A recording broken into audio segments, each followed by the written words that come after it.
realised. Yeah, because I've designed his hair based off of nose. Nice. I love that.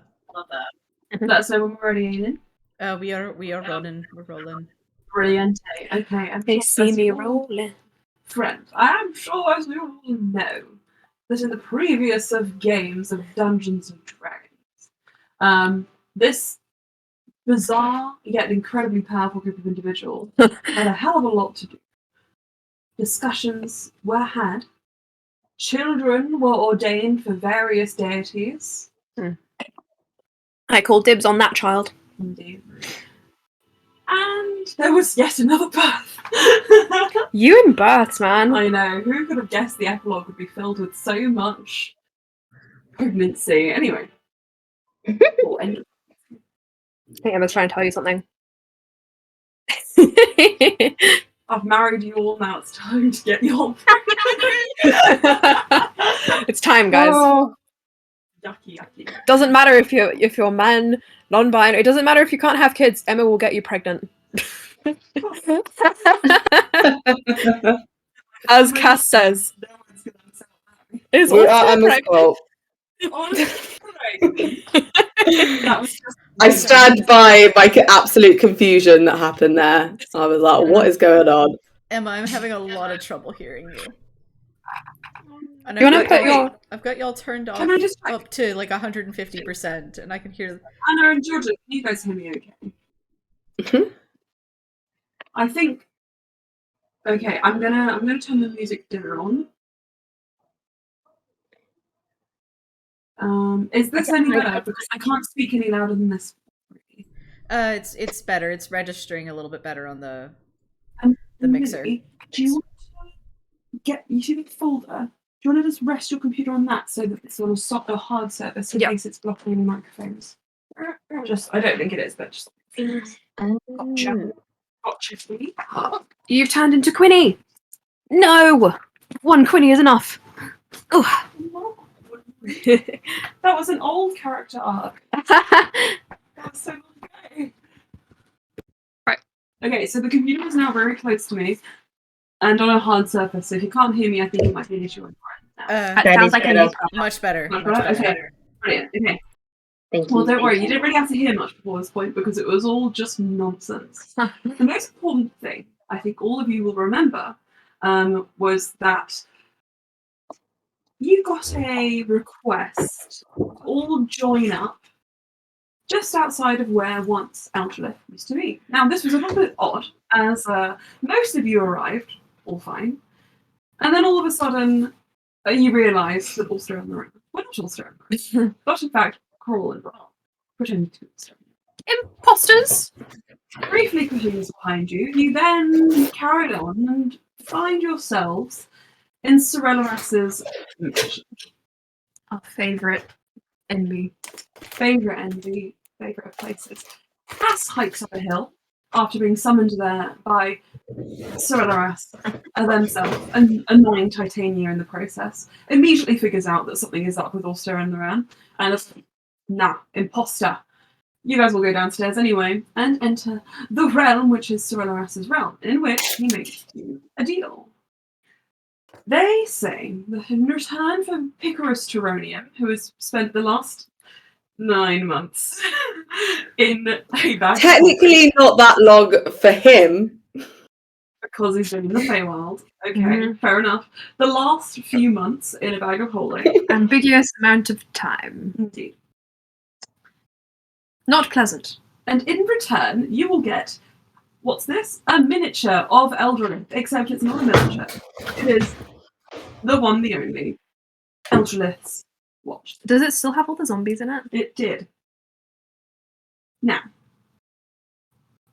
before we begin this session, let me offer you some connective tissue, which I think you'll all appreciate. On with my name. Huzzah. Huzzah.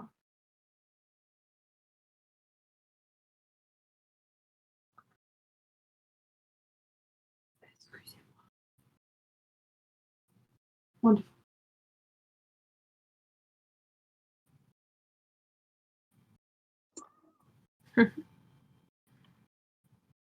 actually on. It's just Facebook messages. Shockingly, they are. A lot of them are Facebook messages from all of you guys. I didn't know you could send connected tissue over Facebook. Well, now you know, Anna. You learn something new every day. It gets bigger every day, the brain. Sorelloras, of course, dropped you off so that you could all meet up with Ulster and Loran in Yeen, the newly established cultural centre for the Shane. What happened after this?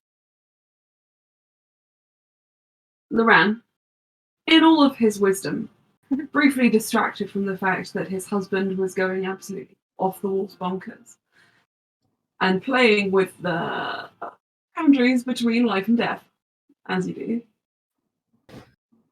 encountering Eldrelith, advises you all to bring it to the one, the only Corvius, who has some knowledge how best to deal with magical catastrophes. Volunteering to do this so that all of you may return, and unfortunately, because Cass is on borrowed time.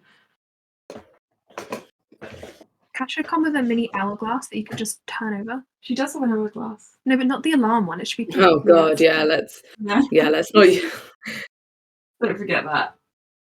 Are letting Cass return, letting Bluey go back to their newfound family, letting Sleer enjoy her time with Kestel and not be away from the family for too long, because there's a lot of kids and orphans around there. And letting also attempt to rekindle the fragments of Shu's mind. Sarza volunteers to bring Eldrelith to Corvius. Good on you, Sarza. Some time passes. For you, Cass, much less. But for the rest of you, months turn into years. And years carry on. Sarza returns. He was gone for years? After a year of spending time with Corvius. Working in a shuttle and attempting the best he can to help ferrying messages between Corvius and Loran, bringing in his mother, bringing in Loran upon occasion, and other well-known magical individuals to try their best to restore Eldrith to what it was. To no avail. Why don't we try and step on it? Well, you might crush it. Oh. And so, a deal struck. You all carry on. And in time, distracted by newfound family and distance from the material plane and the boundaries of magic, Eldrith slips to the back of your mind. Until, and stop me if this sounds like I'm repeating myself, a summons comes to you all to join Corvius in a Shissel at the High Solarian. Loran sends you a message. Friends, family, and other individuals who are listening. Head to my shop. Well, it's not a shop, but mine. I'll bring us to a Shissel from there. Cheerio. And that is where we will begin. Emma, how long has it been since our? So is this 5 years? But for everyone else. For everyone else. Okay. Wow. Okay. Wait, 5 years? 5 years? 5 years. Whoa! Sorry. Mm-hmm. 5 whole years. How old's Bluey? You're like our age. Indeed. I'm just going to pop to the loo, and then... Yeah. An ancient man. An ancient man. You might be on mute. I'm getting her character sheet up. I was not thinking I would be getting her character sheet up, but I'm getting it up.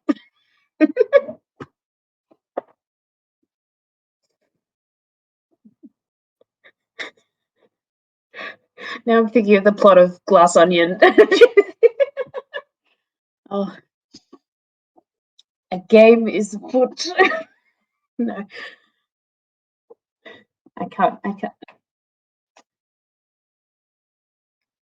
It's good. It's a good movie.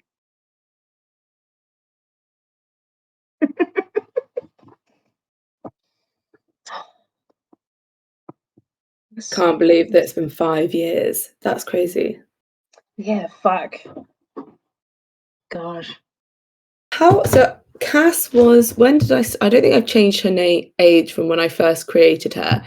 So let's try and work out how old she is. Obviously, it's not been 5 years for her, so I need to like figure out. Right. So I think in the game, I think Bluey aged about a year and a half. And then it's whatever number of months, and then these 5 years. So okay, well she was age 40. A third of normal time. So she was 40 years old when we started this campaign, which for dwarfs, I think like it's about, I think we said that was about 20 years old, 21 years old. So how long did we have in like gameplay? For some reason, campaign 1, about 2 years. Lily. Oh. From campaign 1, it's about 2 years. So okay, so she was 42 at the end of both campaigns, and then it's been 5 years. Well, it's probably been over 5 years because there was 3 months and then a 6-month gap, wasn't there? And now we've had the 5-year gap, so we're probably edging to 6 years from end of campaign. I've just put Ulster's age to 32 roughly. So yeah. Were you aging Cass up since season 1? No, so the 40 years old was her age at the start of season 1. So she would have been 42 at the end of the campaign. And then I need to ask Emma how many Fae years she's had. So by the law that Emma's set, Fae time is about a third of normal time. So if we say about 6, then a third is 2. Yeah. Yeah? So she's 42. 44. Ignore me. Nice. Slia is like 151. Oh my god, Slia. Slia, you're so old. Yeah, Slia was. I mean, Slia was the oldest coming into this. So. Except Sarza. Yeah. Oh god, I haven't been on my characteristics in ages. My faith is alcoholism. I'd forgotten I said that. I have faith as in her friends, and then like a emoji. I don't know if Cass's faith is still alcoholism, but that's what it was when we started the campaign, the first campaign. Well, it says 32 now. Cass is only 44, but she should technically be 48.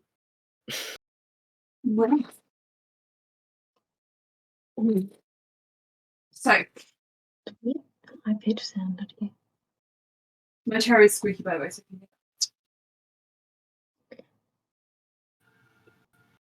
So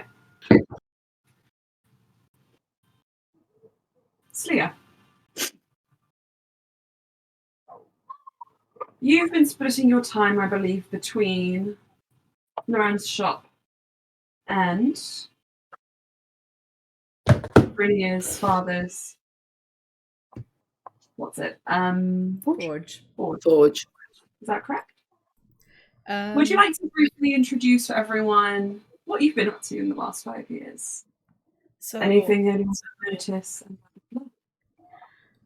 Slia's been trying to get basically like Leo and like Marek and Morel prepared for adulthood. for adulthood. So things like finding an apprenticeship for Leo in some sort of field that they want to do, and same for like Marek and Morel, like just essentially doing what she can to prepare them for going out and living on their own eventually. Get out of my house. No. I can, like, yeah, you can stay here, but like you don't have to. You can go out into the world and be your own person. And something I think would happen for you for that scenario is that you would have gotten a letter from Corvius that's bypassed Lorraine at some point, offering Leo, considering his place formerly as a child of the Sisterhood, who was probably destined to great magical sacrifice, to go to the High Solarian to that regard, if you'd been putting feelers out. So if you want to, you could have sent him there. Yeah, absolutely. If like that's something that seemed like that he wanted to do. Yeah.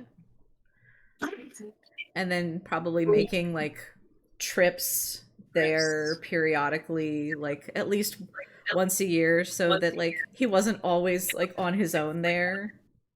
Yeah. There's time for family. Probably making an effort to go see Gerald and Valis if they're still making time there. What about the other one? Silence. Well, if Karul is there, then, you know. Oh, well. You guys love Karul. Don't lie to me. We only like him for his coffee. It's true. How could you say this? Slia makes an effort to go out of her way to be like, do you want a hug every time? It's like, oh. Which probably starts as a joke and then becomes actually genuine. Nice. Hug the scary man. Do it. Mm-hmm. Wonderful. So, Louis, it's talking to someone else. Ulster. Ulster, that's me. Sorry, Anna.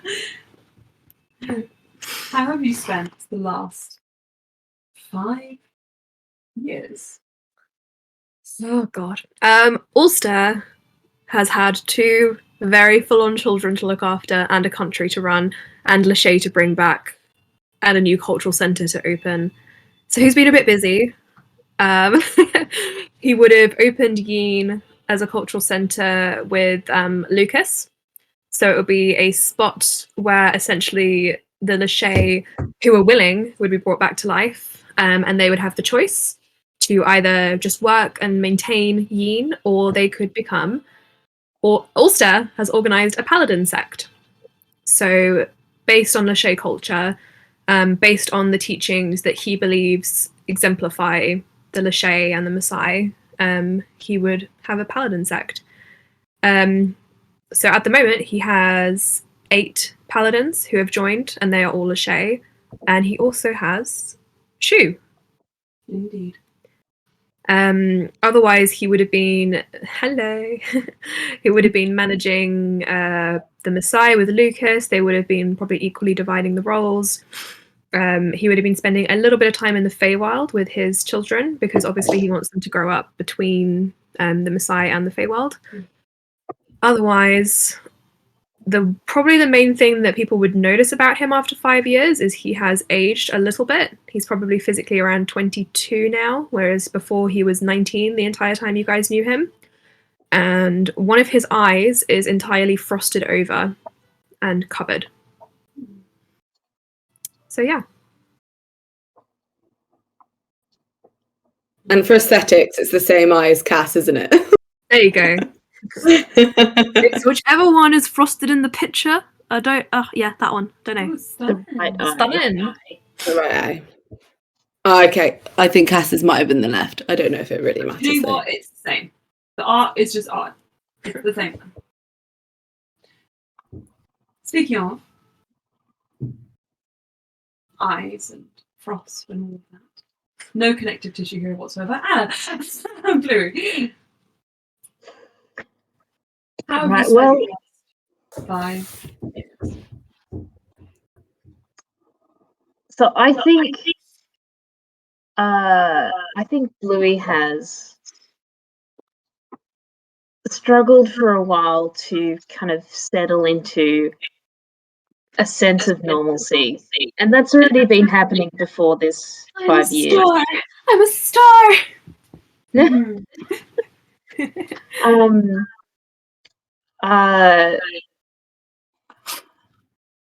Something that she's really taken up to doing, I think midway through or something like that, is helping design or like contributing to design ideas for like a more permanent new Melas, with Jory, the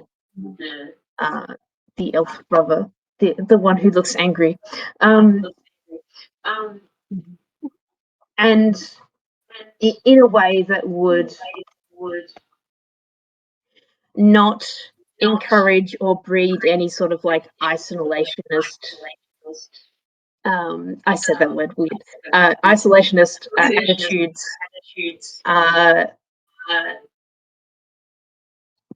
Trying to get like the good communal sense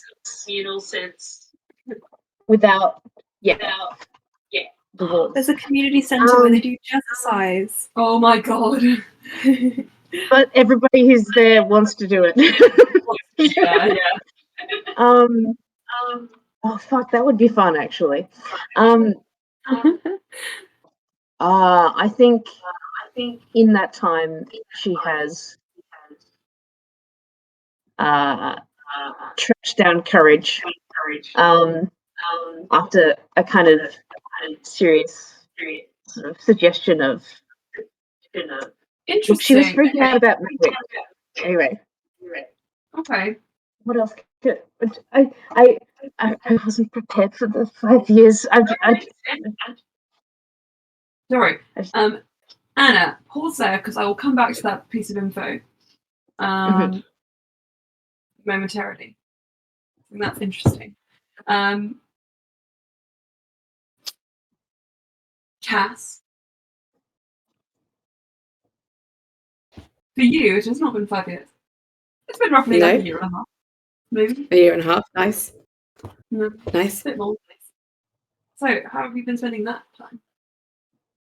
I think Cass and Freya have been having a pretty fucking great time. I think I was thinking about this, and I think my aversion to like an open relationship with her was more down to me. I think very much that the two of them have an emotional attachment only to each other. But there's some sexual flings happening in the Feywild, because I mean it's full of very attractive people. So I think they're having a pretty great time. I would quite like for them to not just be having sex, even though I'm sure they're doing that a lot, but also to be, I think both of them would want to do something. I think Cass has come from like she's come from like quest, from campaign to campaign. So to go from that to like complete nothing, I think she'd actually go insane. So I think she would have gone to Titania and basically asked for not necessarily a quest on the material plane, because she's probably not like earned enough to get. She's already had a lot of license to go to the material plane. So I think if that was possible, great. But I think she'd just any sort of quest in any place to sort of for Titania. I think you would have taken up, I know it sounds mundane, ferrying messages between the Seelie and Unseelie court, so that you can be kind of first-hand witness to all that is brewing between her and her sister, the Queen of Air and Darkness, which perhaps we'll touch upon in another world, another place with other characters in a different campaign. But that is for another day. If that is amicable for you, a trip back and forth, ferrying messages, exploring the Feywild along the way, and being involved with the politics of the Sealy Courts, I think would probably suit that. And Freya would come along with you as well to follow along and protect you from what you might find along on your passage. And I think in moving between these two planes, that is where you are able to come up with this magic that helps you send messages. Though they have a low chance of actually going through at first, they kind of it gets easier and easier to send them. Sending messages and small items through the planes to people you know down on the ground. So you can do that, as you said. Yes. So yeah, I think with that in mind, Cass will have kept in. I think for her it's been relatively regular because it's only been in a year and a half. But for you guys, for the first like probably 2 years, you might have had like one message that went, huh! And that was just like Cass's like practice, and it was just like, wait, what was that? Cass? Is she okay? Who knows? We didn't hear from her for another 2 years, and then you get like gradually bits and pieces of a message until like I would say probably in the last 2 years you've been getting relatively stronger regular messages and a couple of small items. Mm-hmm. She's mainly, but I think she'd be carving things for the children. No offense, older family members, you've now been ousted. The carvings are now solely for the kids. So I think she'd have been sending stuff to like for all of the children, including Danielle's and Lucas's child as well. Like little bits and bobs, some carvings of what she's seen in the Fey realm and other things as well. Yeah. Wonderful. And I think that you guys would know that if you want to message Cass in return, you can kind of use these items that she's sending you as like a focus to try and like open a connection. But it is very in that case, you all have something from her if it's going to be used as spam from around. You get like loads of spam. You get like twigs, like titty mags. Cass is very thankful for the titty mag. She's like, I think she's now asked for a regular subscription. Wonderful. Well, all of you have come far in your travels. But like I said, Loran has summoned you, because Corvius has summoned you, to a chisel to Ironstone, so that you may all travel together in hopes of answering his call. Slia.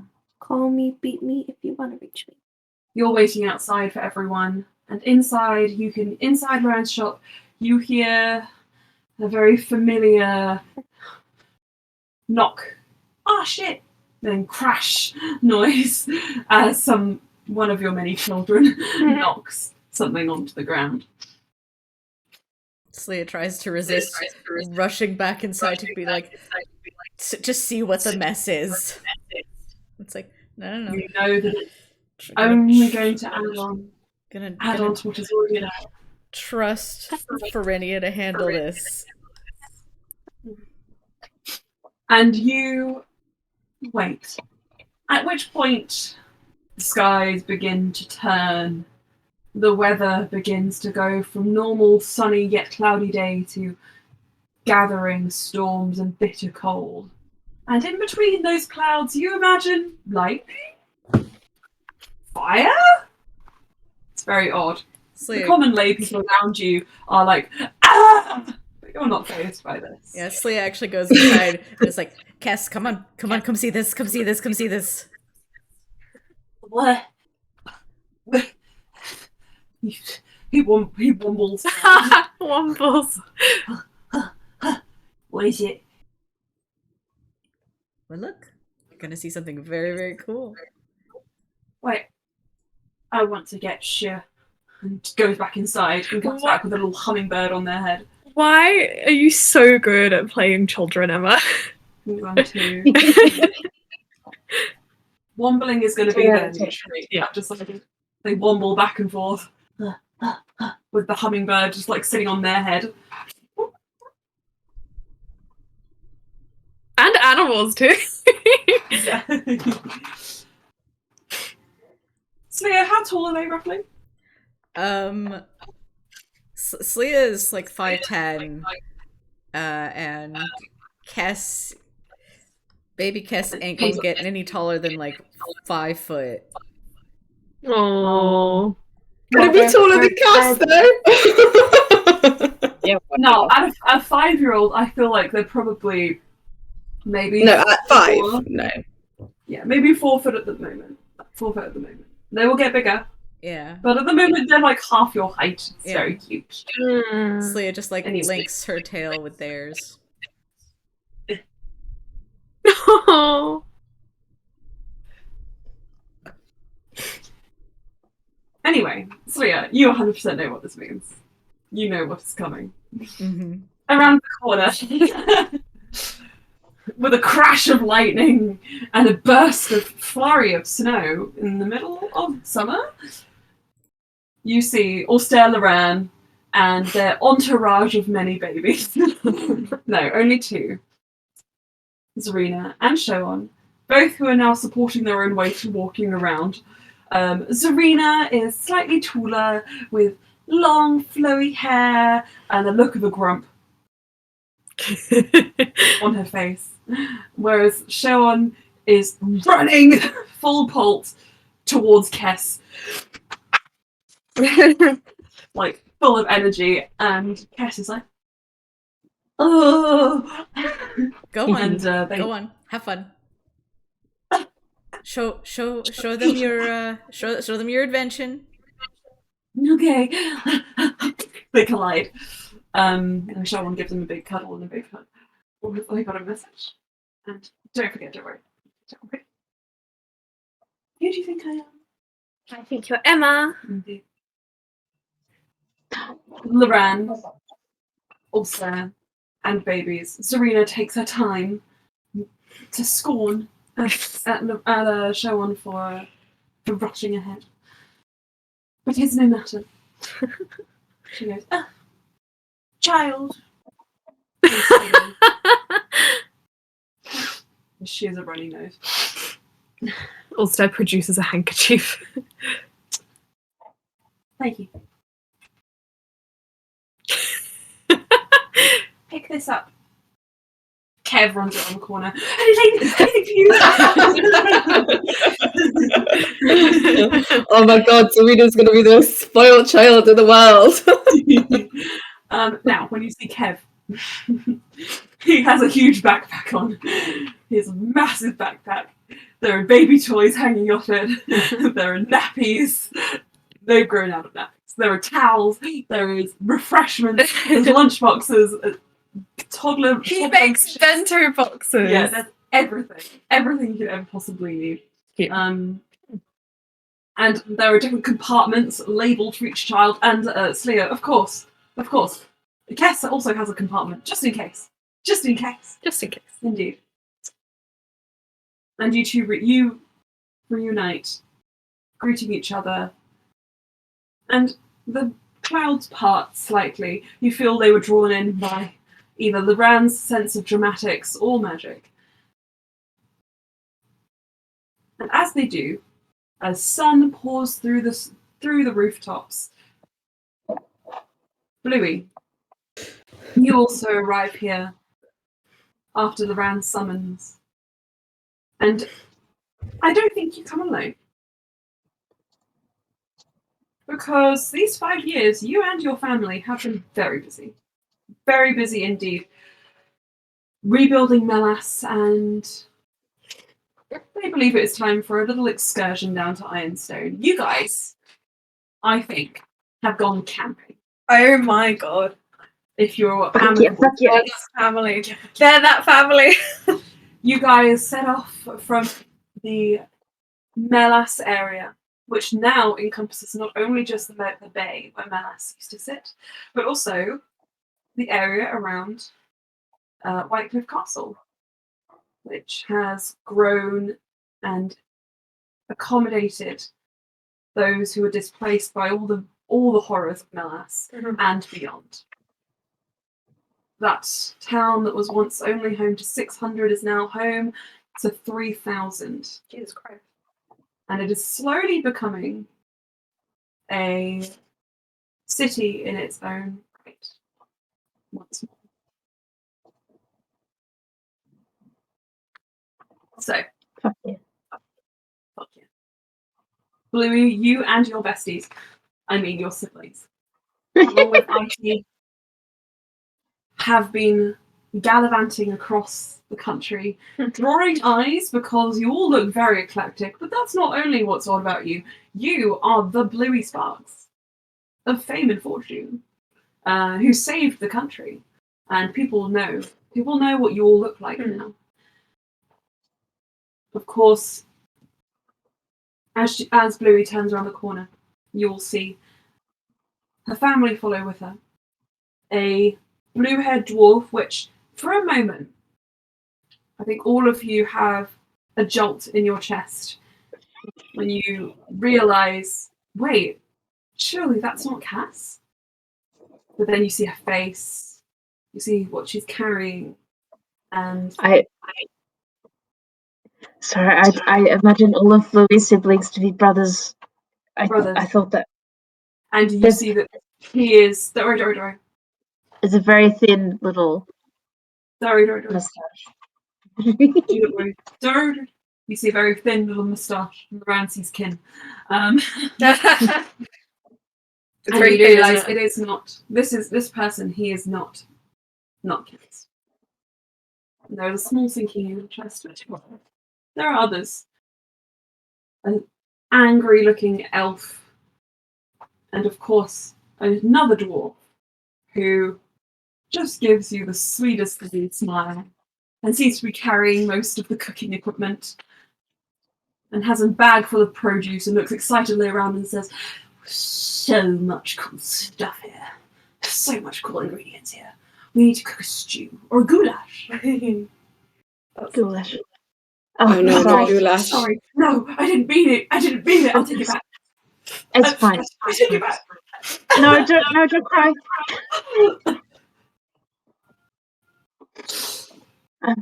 Look, it's all good. Look, the food, the ingredients, they will be good. And you know what? Fresh start, fresh goulash. Not from people who will try to kill us. Me. I don't understand. Okay. She was an assassin, Uh-huh. but she made really good goulash. Is this one of your memories from the blank time that I don't remember? I love how you called it blank time. Look, yeah. Mm. Would you like a hug? Yeah. Yeah, so He gives you a big hug. Thank you, Jeffrey. Okay. The other two go on ahead, letting you guys sort this out by yourselves. And you are all, except for one notable exception that you've been reminded of here, through one of your siblings, together again. And Loran says, "Well, look at us." Hello. Bluey will, yeah. He gives everyone a hug. He says, Saraza and Shu and some others are coming later with a few supplies for the shop, of course. To replace everything that has been broken. They give you a look, Slia.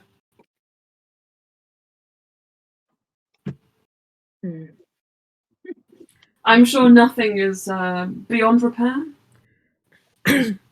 I've gotten most of the things that I think are that have been repaired and paid for the rest, so it's It's fine. Send me the bill. I'll reimburse you. Kindly. I'm becoming more benevolent as I rule. As you rule.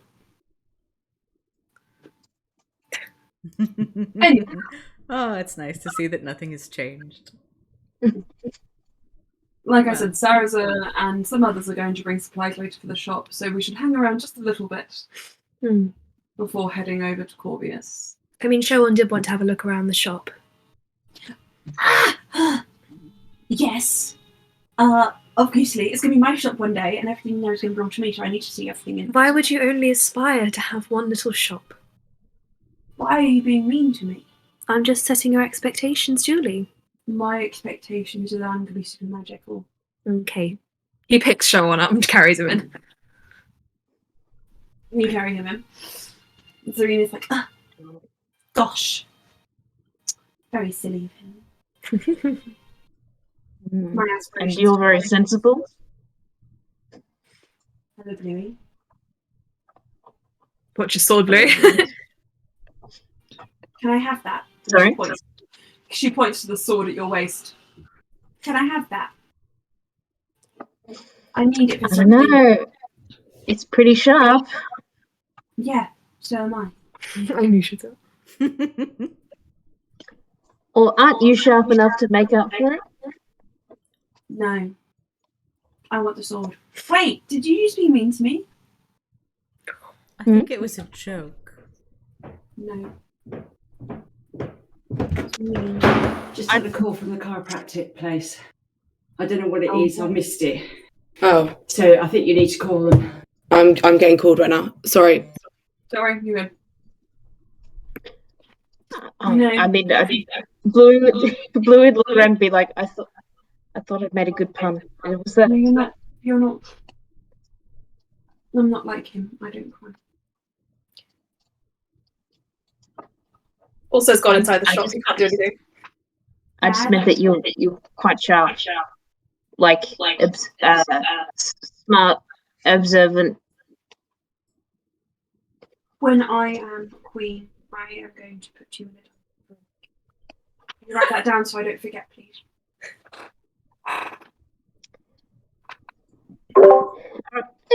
All right. And Bluey takes out, like, I guess, like a tiny little journal. It's like, all right, dungeon.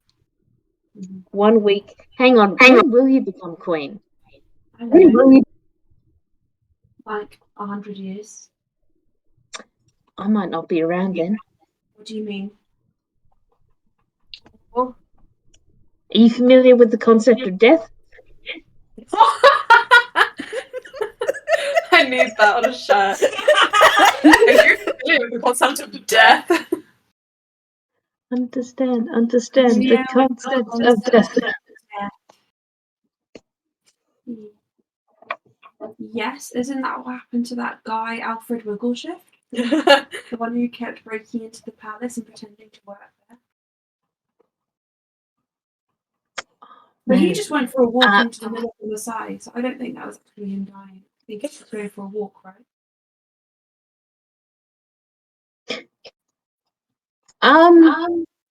I think it may happen to be a coincidence that when you walk out into the Messiah unprepared, that is when death can happen. No, we also did it, and I did it, and the Rand did it, and Sean did it, and we were all fine. It sounds like it sounds like Ulster would have made sure that you were prepared, and so would Moran. Okay. Yeah, I mean, it was really unseasonably warm at the time, and he gave me some shoes. Why are you being mean to me? I'm not meaning to be mean, so but You need to make it up to me now. Give me your sword. I feel like every instance where you have to think a little bit more is not someone being mean to you, just makes your brow furrow.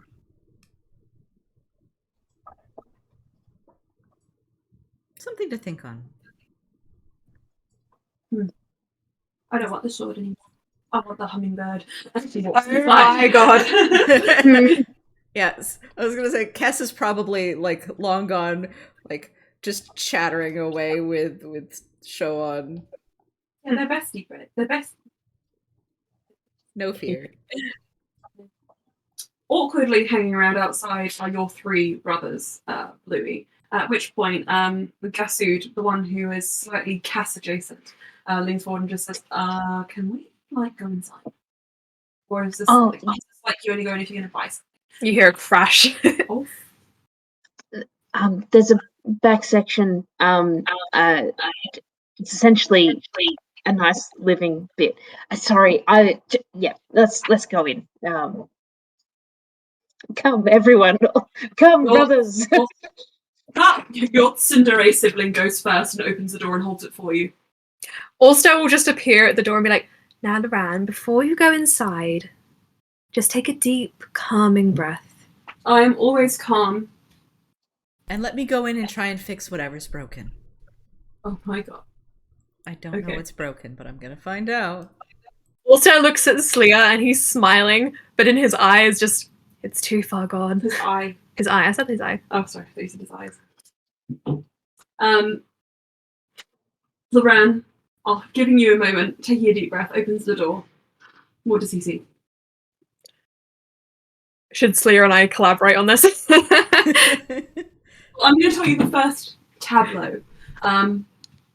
Probably just in front of, if not on top of the counter, you see Zarina just kind of like holding Kestel by the lapels, and is just like, "I want the bird."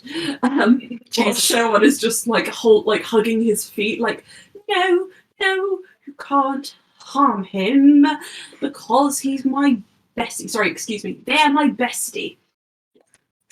At which point Kess is just like, ugh. Preparing to pounce upon the small child that is named Zarina Dehane. You see Feronia, except her arms are full of broken bottles, of like cleaning equipment, at least one orphaned child. And she looks over to you with a plea for help in her eyes. I don't know what else you'd see. There's a shattered crystal ball in the center of the room. Oh god, and it's left a crater in the floor? Yeah. Naturally. And in the ceiling, because it fell through from upstairs? It reverberated, yeah. Jesus Christ. Slia, what else? What more? Slia just kind of like looks around trying to find like Marek and Morel, like just to point out, like, please separate the children. Marek is holding a little mini hand hoover, and Morel is holding like a little hammer and nail, and they're just like helplessly trying to repair a hole in the floor that's far too big for these tiny implements. Isn't it so wonderful when they all play together? Loran's eye twitches. Slia, you're fired. Wait, really? You're gonna let me go that easily? Good luck. Ulster also starts laughing. I miss Cass. God fucking damn it. He claps his fingers, and then everything in the building starts to like fix itself back together. He's like, "I'll know it's not the same. I'll know." Yes, but it will be only you who knows. Yeah, so it'll be my torment alone to die. Who witnessed it. I'll never let you forget this. Well, I think it looks wonderful. You did a marvelous job. Thank you. I know. Right. Also goes over and picks up the children and separates them. No! Zarina, we don't steal. I'm not stealing. I'm encouraging them to give it to me. He throws Zarina over his shoulder. There, pats her back. You liked it better when you were weak. Well, I'm sure you could still beat me in an arm wrestle. Yeah, I reckon I could too. Yes. He starts bouncing her. He's holding the hummingbird. Lifts it up to you, Bluey. Made this. You made? You made? Made a bird. You made a bird? Yeah, I made a bird. So Also, pretty. roll me a nature check with a dice roller, because we don't have any dice today. I can do this. A nature check. And Bluey, you can do an animal handling. Okay. Just scroll Metal. into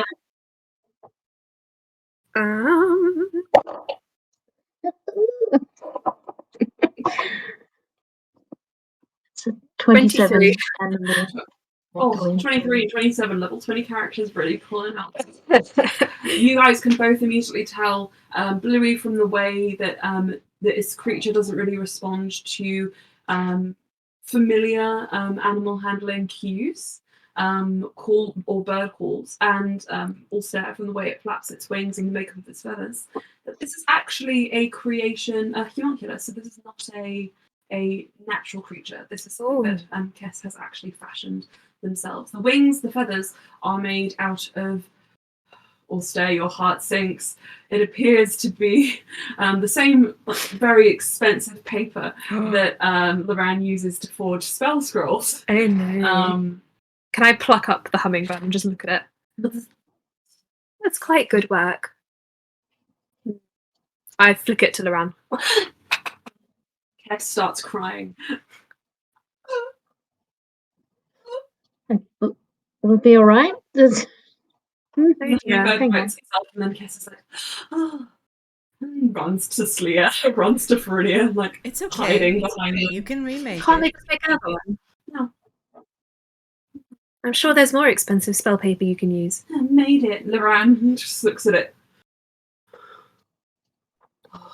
Sleia, you're making it very hard to resist getting rid of you. I did actually pay for the components once I knew what was stolen. Borrowed. Slip of the tongue. I think it's cute. Wait a moment, friends. Loran goes into the back room and you just hear like a heads upstairs. You hear him head upstairs. Well, that's never good. As you're ferrying messages, etc., between the Feywild, as time passes for you much, much slower. It's hard for you to say how much time has passed on the material plane. However, in returning a message from the Unseelie Court to Titania, you gain access to a place where not many have gained access. Her titties, no, I'm joking. Oh my god. Her personal chambers in the city court. These are feasting halls beneath the ground, which dig open deep caverns. They are lit by fairy lights, and there are scrolls and papers and tableaus etched with stone. Emma, can you put your mic on? Yeah. A whole manner of items and things, which occasionally draw your eye. What's your passive perception?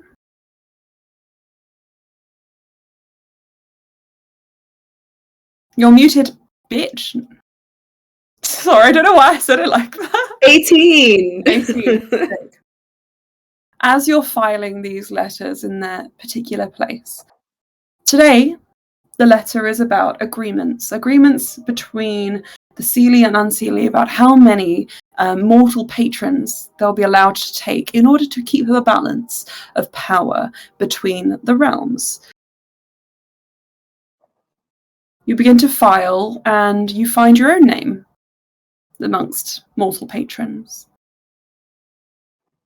Curiosity spiking, you also notice Freya's. And you notice another name as well. What's the name? The name would be Daniel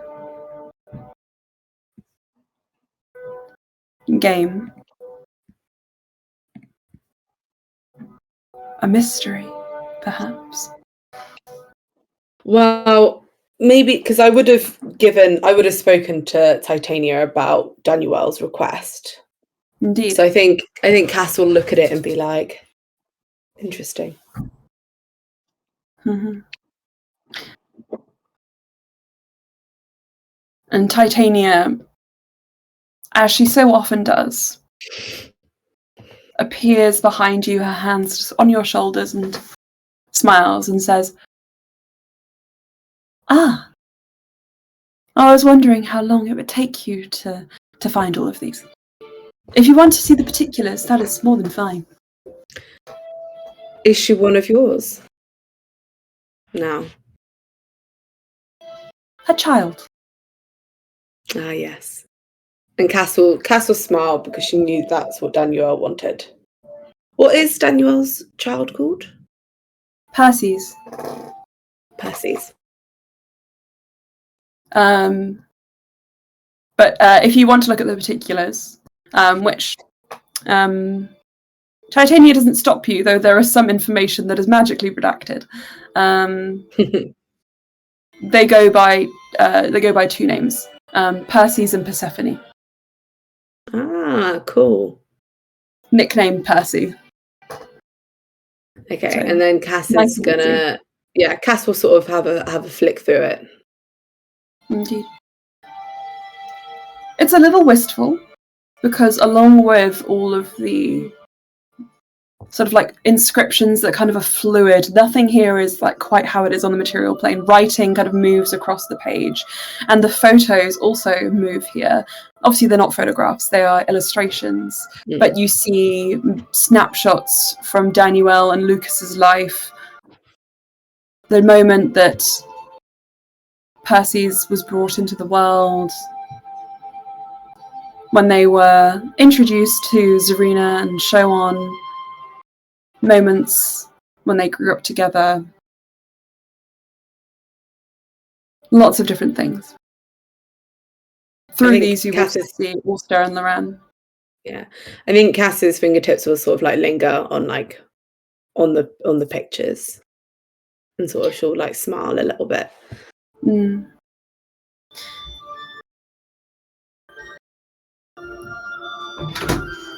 Titania smiles and says, "I know your secret." Ooh, which one? She's in summer at the moment, so you feel comfortable sparring with her like this. And she leans in and she says, "Your messages between the planes." Oh, I didn't think those were secret. I swear I told you about the latest shit that kids have all got up to.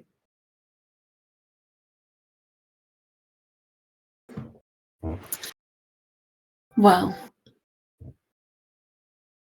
I like to plea ignorance until it is impossible to plea it any longer.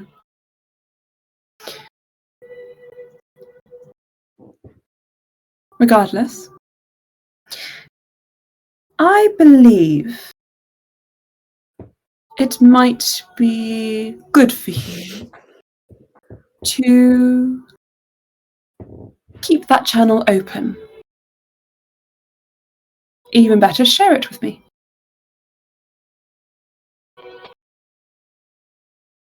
If you'd like. I'm obsessed with all the stories and tales from your world, and if I'm completely honest, I want to know what goes on down there. And I have a feeling, and she checks her wrist as if checking a watch, but there is nothing there. She goes, I have a feeling you'll be off on another adventure any moment now, and you have my permission to go if the summons is called. Cass will do a little bow.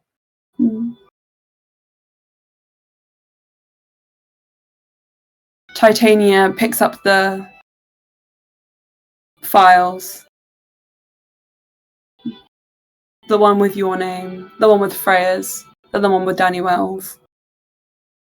Moves over and settles on the one with Zarina as well, which you would have missed. And she says, let me see. Is that Zarina, though, the parent Zarina, not the child Zarina? Parent Zarina, yeah. Yeah. Because it was shown that she is more interested. Yeah. Yep. But he is still yet a babe, so doesn't have his own thing. I feel like by that logic, Loran as well also gets one. She places them on a kind of bark wooden table, carved out of the whitest kind of like pale tree. And she just brushes her hand across it. Is it all right, George? Yeah. I'll explain in a second. Well, I'm going on the cross train. They've changed the appointment, cancelled the appointment. They brought it forward a little bit, so Okay, all right. Sorry. I'll explain that in a second. We've just been in the flow, so do not you worry.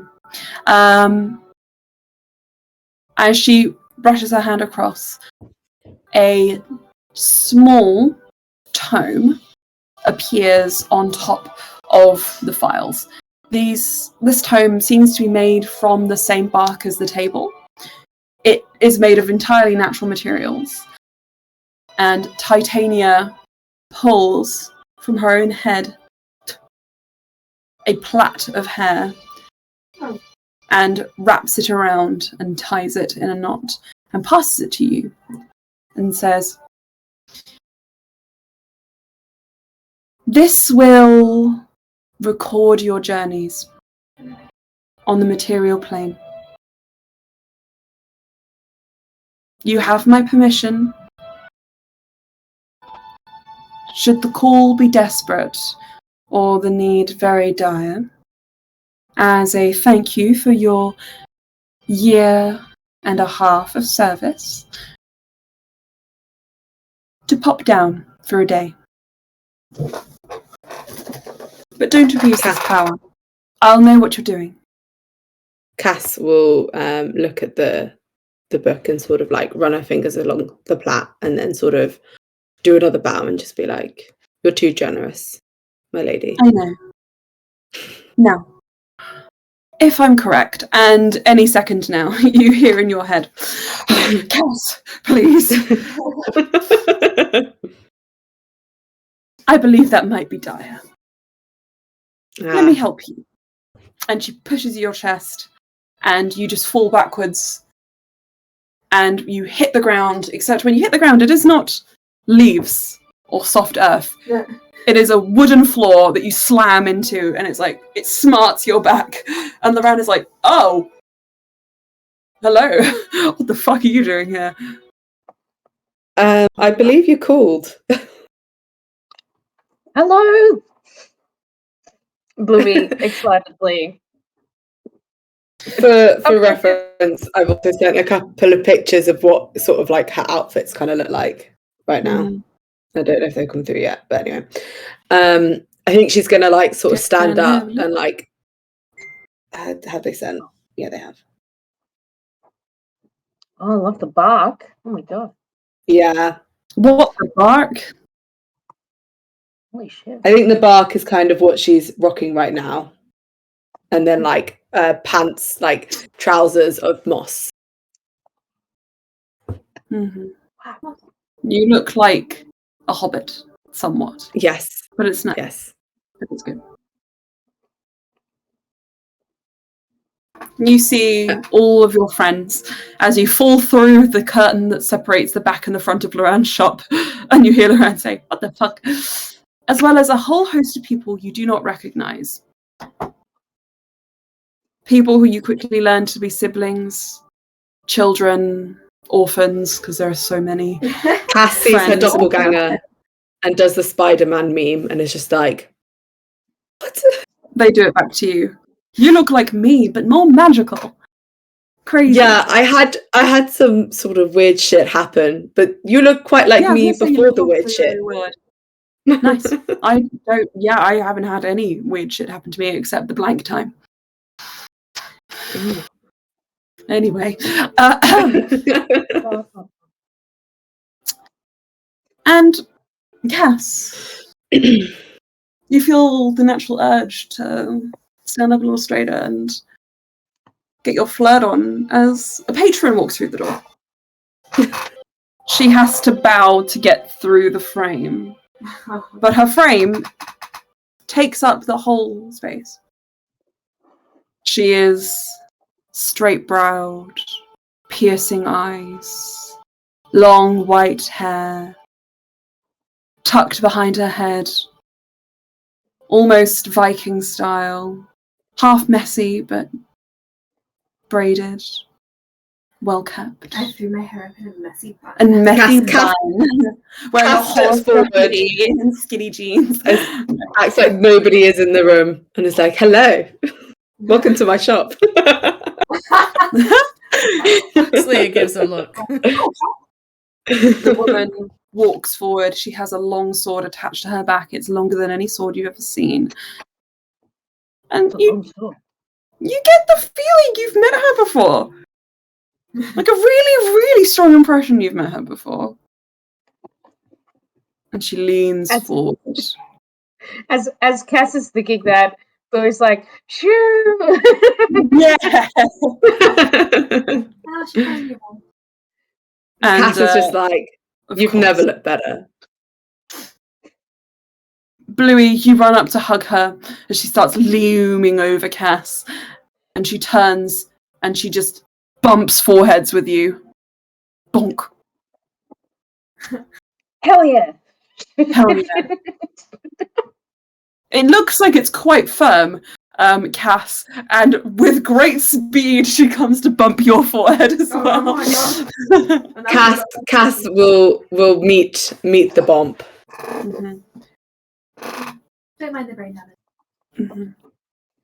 It's how she says hello. And test if you are weak.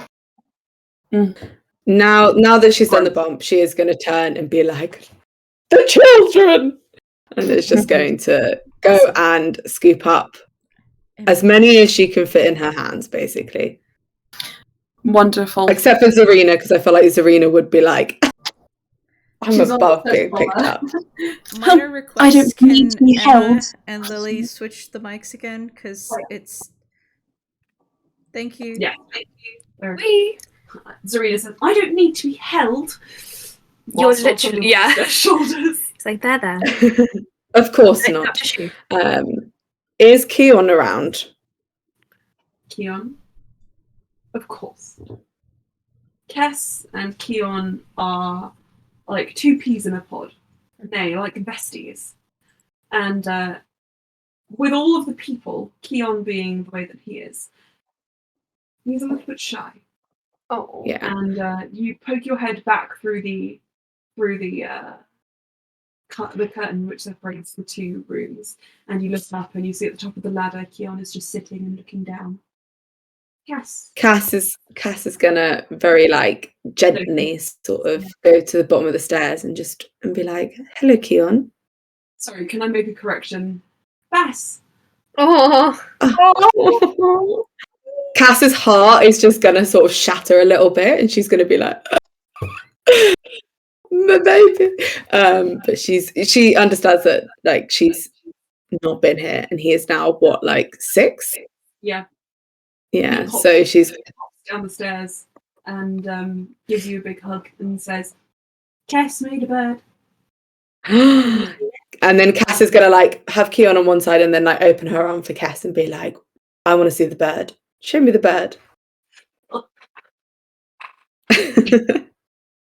It's a hummingbird and it is made of very expensive paper.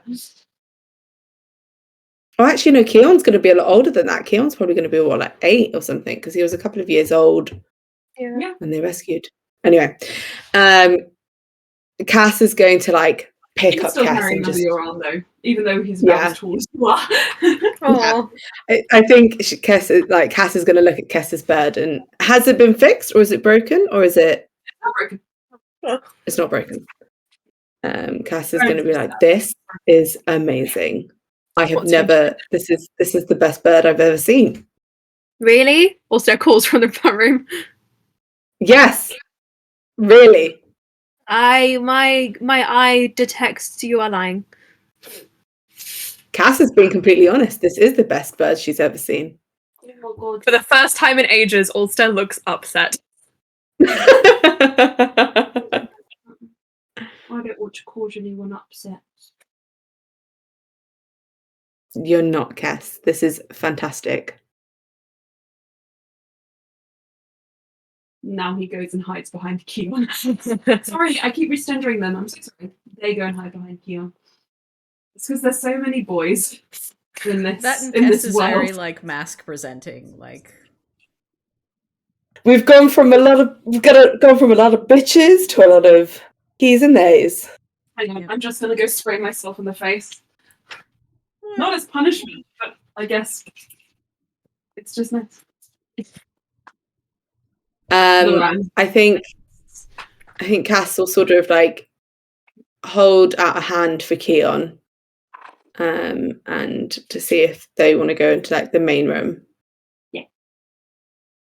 All-Star is standing by Show, and he's like, my birds are the best, right? They're the best. You want me to say yes, or I feel I have to say no? Loran, my birds are the best, right? Loran's like, oh, honey. Insecure. Why? I'm not insecure. Why would I be insecure? I was the snowflake queen. I think when Cass sees Brian, she's gonna be like, oh, you've also got a missing eye. How did that happen? Oh, it's not missing. It's in there. Oh, okay. Mine is missing somewhere. Just a random eyeball. I'm sure we could go on a quest to find it, but that feels like a lot of time spent on an eyeball. I've got used to. We tried that. It didn't work. I've got quite used to it now. I think it's fine. We could give you an eye transplant. Interesting. Can I have a magical eye? You could have a glass eye. Not really. Would it be magical? Loran, could it be magical? Who knows? I'm sure we have an eye in here somewhere. Also starts going through the shelves. Hey, not this one. As you are kind of all walking around, you also notice that Loran has got a new hairdo going on. Partially pushed back, but there is some of it that's covering like part of his face. How long was his hair? Quite long. Not as long as yours. Snowflake Queen. Snowflake Queen. As you're all wandering around, you hear the sounds of busyness outside. And after a moment, a couple of people walk through the door. First is just helping, like just a peasant from the streets.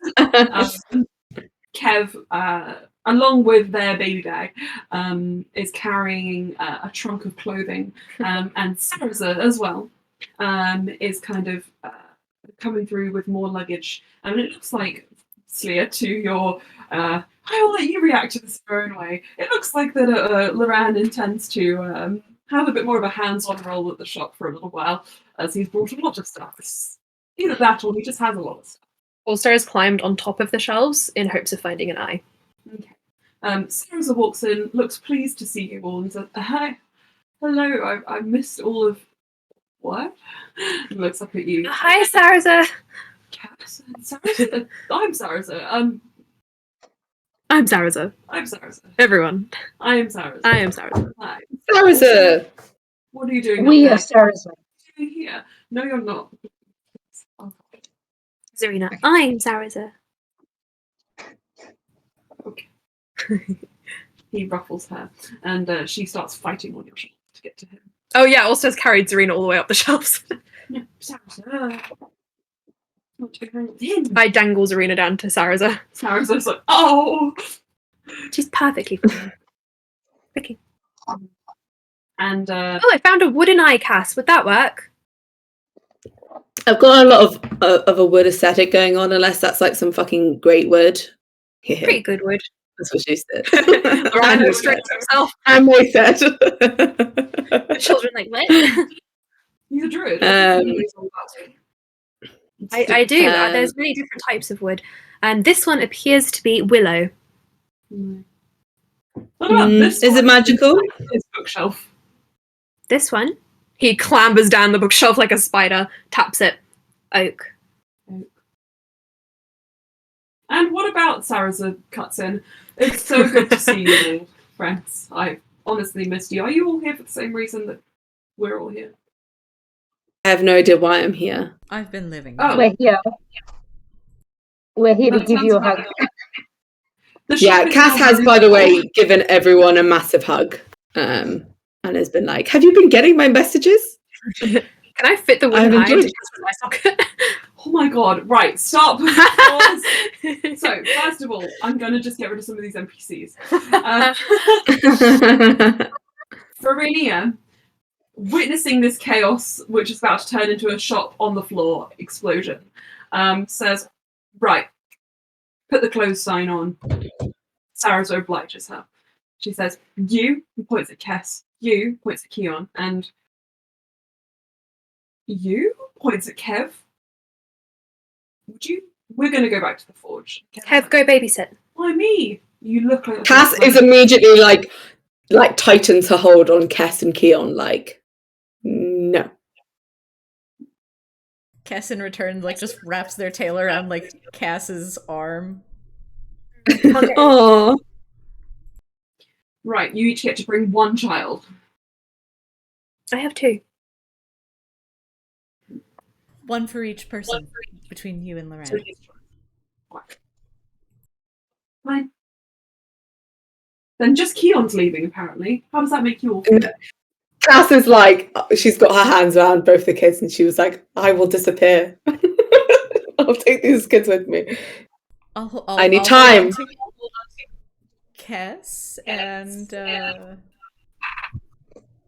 You guys get one NPC per person. Pick now. But Loran and Sarah don't count. And she won't leave. Fucking hell. Right, it's fine. You don't need to talk for the children. They're just picture them in Cass's arms having a good time.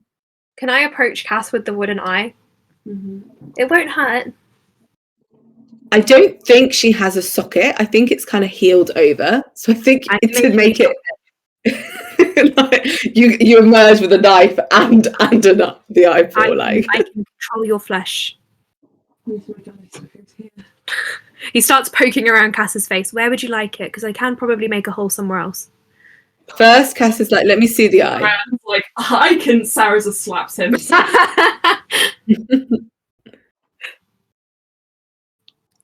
the eye any good? Emma. Well, roll me an investigation check. Me or Cass? Cass.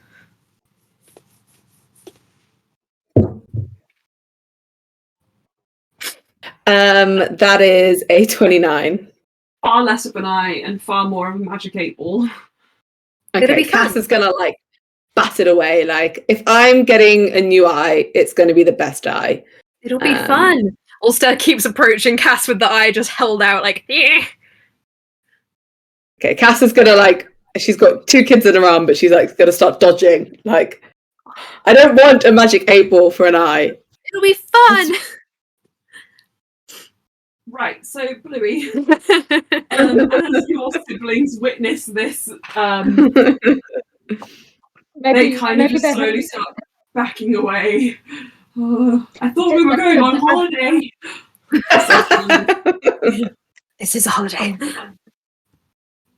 This is unfortunately maybe a common vibe. I promise you, on Rick's shop will be much more normal. Is it alright if I meet you back there?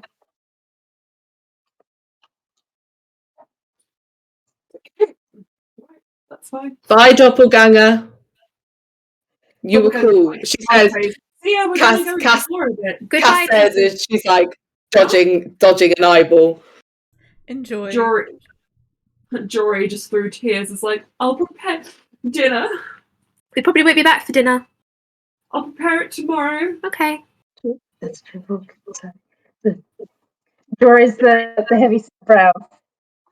Okay, sorry. That's all right. So, I have the screenshot in front of me. I tried to load it on Facebook and for some reason it wouldn't open. So I just had to squint. Do you want me to load? There's so many NPCs. Ulster finally gets the eyeball in Cass's mouth and decides that's good enough. Nah. Verinia looks at that and just says, Right. Yeah, if you want to take Kess out of all of this, I understand. Okay. No. You hear from Cass as she spits out the magic 8-ball. Tess looks at the magic 8-ball on the floor and just clings to Verinia like, ugh. My children are far stronger stomached. Am I weak stomached? Cass kneels down to Cass and goes, "Not at all, and I have a little present for you." And she's like gonna like open a little packet, like a little thing. And she's in her year and a half, she's been carving a lot of really cool shit. They're like glass, there's like flower things, there's some crystals, and basically she's like, take whichever one you want. There's probably about 100 small carvings in there, so of all sorts. Oh. It's the basil. Can I have them? Can I have them both? Just have one. Keep the door shut. Just one for now. Okay. No. It's the basil. My mum can only pick up one of them because he's too fast. Do you want me to try? Oh, Bazzy looks like such a little lion now. He's so big. Yeah, I'm gonna say that Kess pulls out, of course, the bird. Yeah. He is massive. Ready? That is massive. Also, while we're having a little pause, I have my chiropractor appointment today, and they've called because they've had to move it forward because of issues. So I'll have to leave at like 11:40 to make the appointment because it's at 12. It's been pushed forward by like half an hour. We'll wrap up around then anyway, so that I can get ready for my hair appointment. Okay, perfect. Should we take a 10-minute break? Yeah. And then we will come back to discover what has happened to Eldrin. Nala. C'est bon. Zibble. Okay, brilliant. So, Kev and Sarazen, in their infinite wisdom, decide to escort the daycare of powerful children over to Onrex along with Ferinia's help. Hugs are passed around to all those who need them. Loran issues the death threats in case anything happens to his children. Precisely. Cass does like there is a little scuffle as some of the children are removed from Cass's arms. I'm gonna. Cass is very unhappy with this. This is more than fine. And of course, you all are left. Ran, Shu, because Shu is not going anywhere. Ulster, Bluey, Cass, Slee. All of you head over to the teleportation circle which Loran has set up and teleport to a Shissel. Now, the teleportation circle in a Shissel goes to Loran's new private apartment in the school itself, where he has been indentured as a part-time professor in between all of his other exploits. Loran, has he been using this to start his own personal army of powerful magical children? Yes. But hey, he's not cruel. So they are all treated well and fine. By Loran standards. By Loran standards. Waiting for you there, a person who you can turn into a flying squirrel, and now so much more. Wearing the robes of the High Solarian. You do see Leo. At his side, you see a familiar face, wizened and grey, and that would be that of Corbius. I have a question. Yes. Has Aaron gone mysteriously missing? Hold your thought. Corbius says, "Oh, it took you long enough to arrive here. You can't speak to me like that. I'm a king. And I am a professor." King trumps professor. I don't know what card games you've been playing, boy, but there are no professors in the deck. Your Majesty. Anyway, I'm sure you're wondering why you have been summoned here, especially you, he points at Bluey. And you, points at Cass, I thought you were trapped in another world. I've got a day's leave. It is what it is. Regardless, you are all here because I made some small progress with the city of Eldredith, which I'm sure you all know we gave up for good many years ago. Oh goodness, you called us here. How had we? I thought I'd only just given it to you. Is that what's been happening? No one's told me that in our communications. Many years have passed. And Eldredith really hasn't been the top of the priority list. And shockingly, I am in fact still alive. Unlike many of your friends said, they will be missed. Oh. Who died? Oh. Did you not know I sent you a letter? I have many letters that get sifted through and sorted by degree of importance. I sent you a letter. And Slia, you have a flashback to one of Kess's hummingbirds being made of very official-looking Hycelarian paper that was summarily destroyed.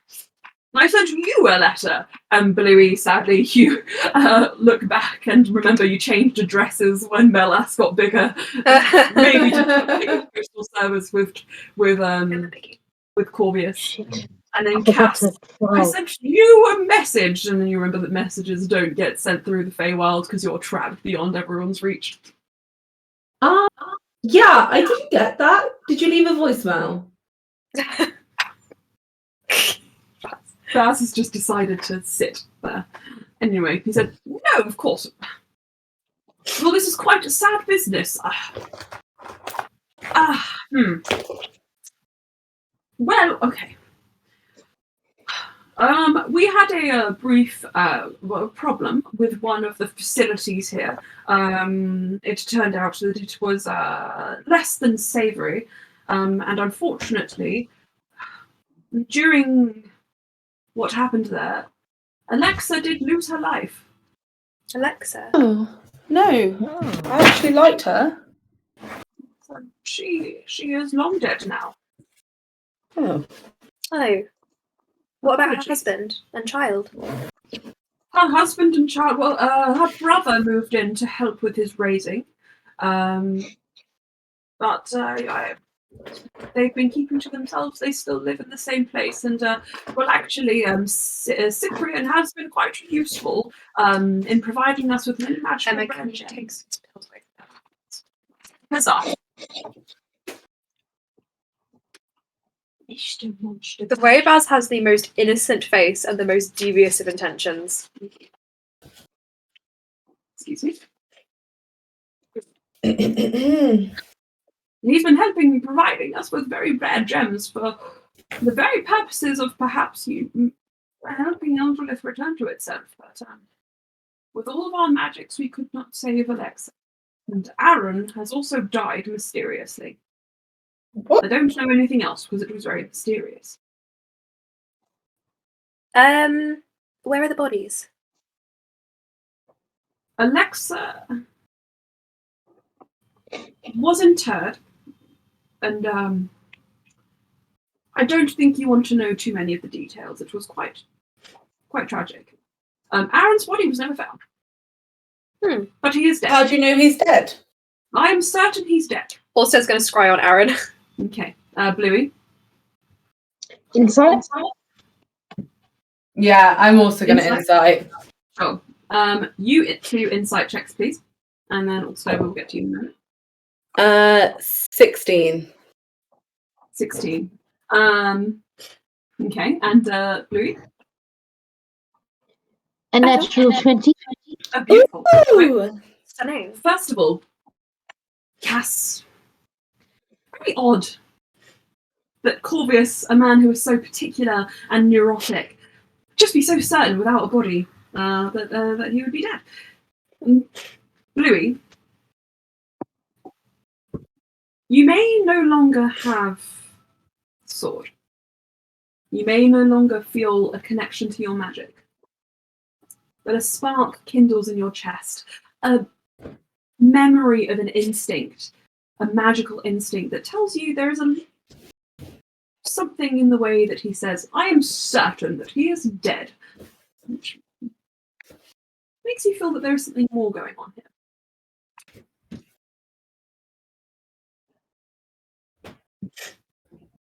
Lala.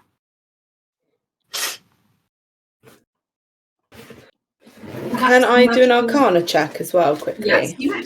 Can I scry? Yes, you can.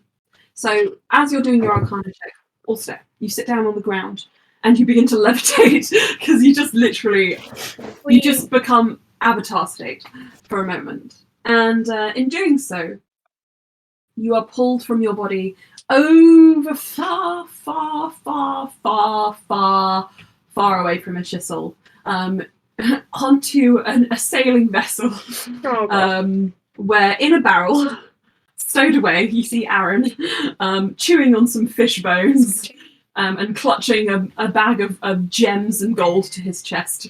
Oh. Navan, Yes, would you message Aaron for me? but of course, what do you want me to say? Why are you running away? Interesting, but of course. Cass, your Arcana check, please. 26. 26. Cass, you do notice that Corvius is in fact charmed, or Yeah, mind controlled in some way. that's what I Some way thought. or other. And Loran says, in a language which Corvius wouldn't understand, so let's go with Undercommon. Having picked that up from you. Aaron, what are you doing? Why are you running away? I'm going to say this for all of your benefits. It's also, I'm sure you're still scrying. You can describe the scene. Aaron looks up. A shadow is chasing me. A shadow wants me dead. A shadow. Ulster pops back. He's like, Navan, would you message Gerald for me? What would you like me to say? Why is Aaron running away from you guys? Why on earth is this Aaron? Poor innocent Aaron. Poor innocent Aaron running away from you two lovely souls. If I can't guess. A moment passes.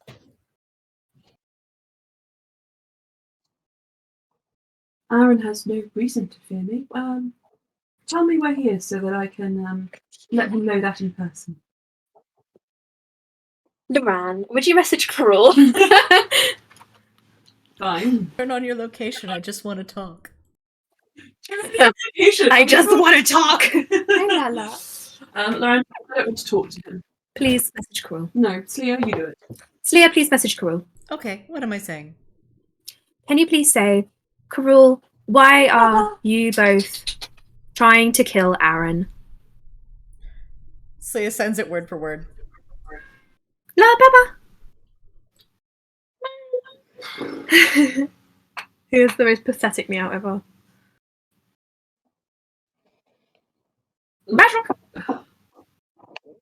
If he dies, I get 1 day a week by myself.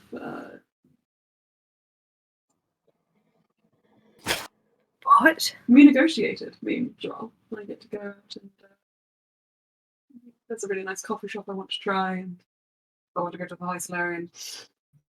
Right. Navan, would you bring Joral and Carol right here as well, please? I am not an errand boy. Please. Persuasion check. Yep. Hold on.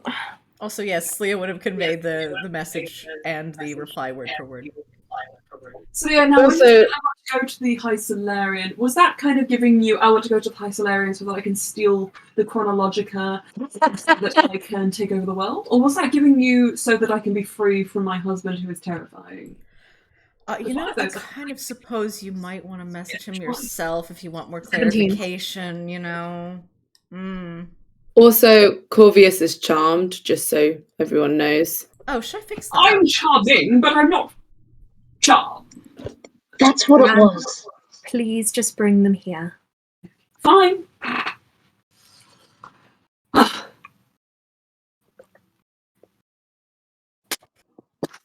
What the fuck? Hello. You can't forcibly transfigure someone into the room. Is this Carul Underall? Carul first. Carul. I can do whatever I want. You will do. You are under my jurisdiction. I thought I was on holiday. You don't get holidays. You're a political prisoner. Whatever. Anyway, take a seat. We'll wait for your other half. Jaral is just a shadow behind him. Hello, Hello, Jaral. friends. It's been a long time. Cass. Hello. I wish to give you a hug. Cass Do I is like, express consent? bring it in. Good. Have they changed Also, your rules? Yes. Cass has been messaging Jaral as well. Wonderful. Jaral is still also his bodyguard, right? Indeed. Yeah. Jaral is now wearing exclusively black and white. And upon his finger, you do see that those rings that he had made, the Painite rings, one of them is on his, and it is the one with the gold Painite in it.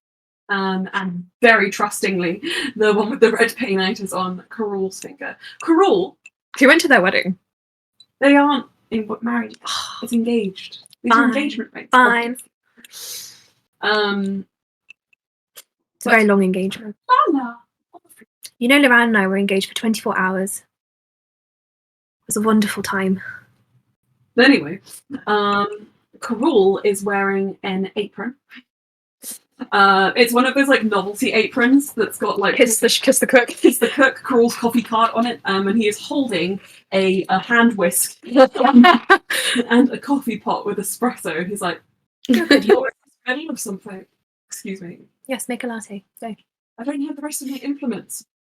Yes, you do. Fucking hell. How are you doing that? Do you want me to take off your socks too?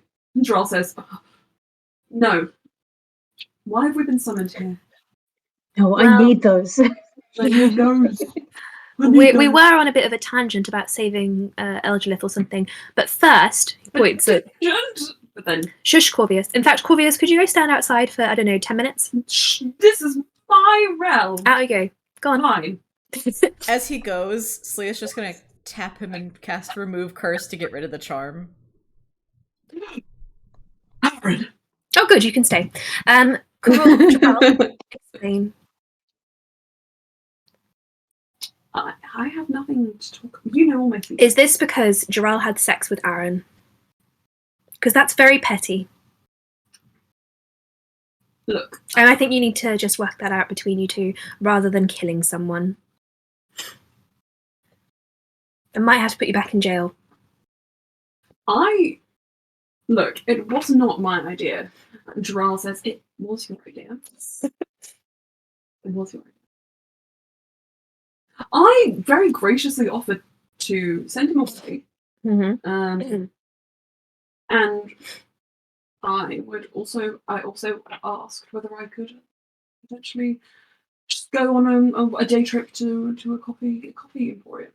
I have 2 requests, and I sought to see them fulfilled. That was a very long way of saying you wanted to murder Aaron to get a day off. He looks at Jaral. Jaral looks at the floor. Perhaps we were in cahoots, Jaral says. Mm-hmm. But it was less of a plot and more of an inkling. Whoever started it, we're gonna finish it right now. Yes. Oh, so okay, who is going to bring Aaron here, and what weapons will we use? There will be no murder of Aaron. But you wanted to finish it. Yes. Yes. Clearly. We're putting it to rest, and you're going to leave Aaron alive. And alone. You can't put Aaron to rest if he's still alive, unless you want to bury him alive. That's quite gruesome. Jaral? Yeah. No. Bad Jaral. Stop. Okay. Blue. It is possible to rest while you're alive, isn't it? No. Jaral says. It is in fact possible. Where is your son, by the way? Jaral turns around at Valis. Oh. He's a backpack. And you see he's wearing one Valis. of those toddler backpacks, and Valis I have a is gift for Alice you. is like 10. Vampires suck. Valis is like, for fuck's sake, please free me.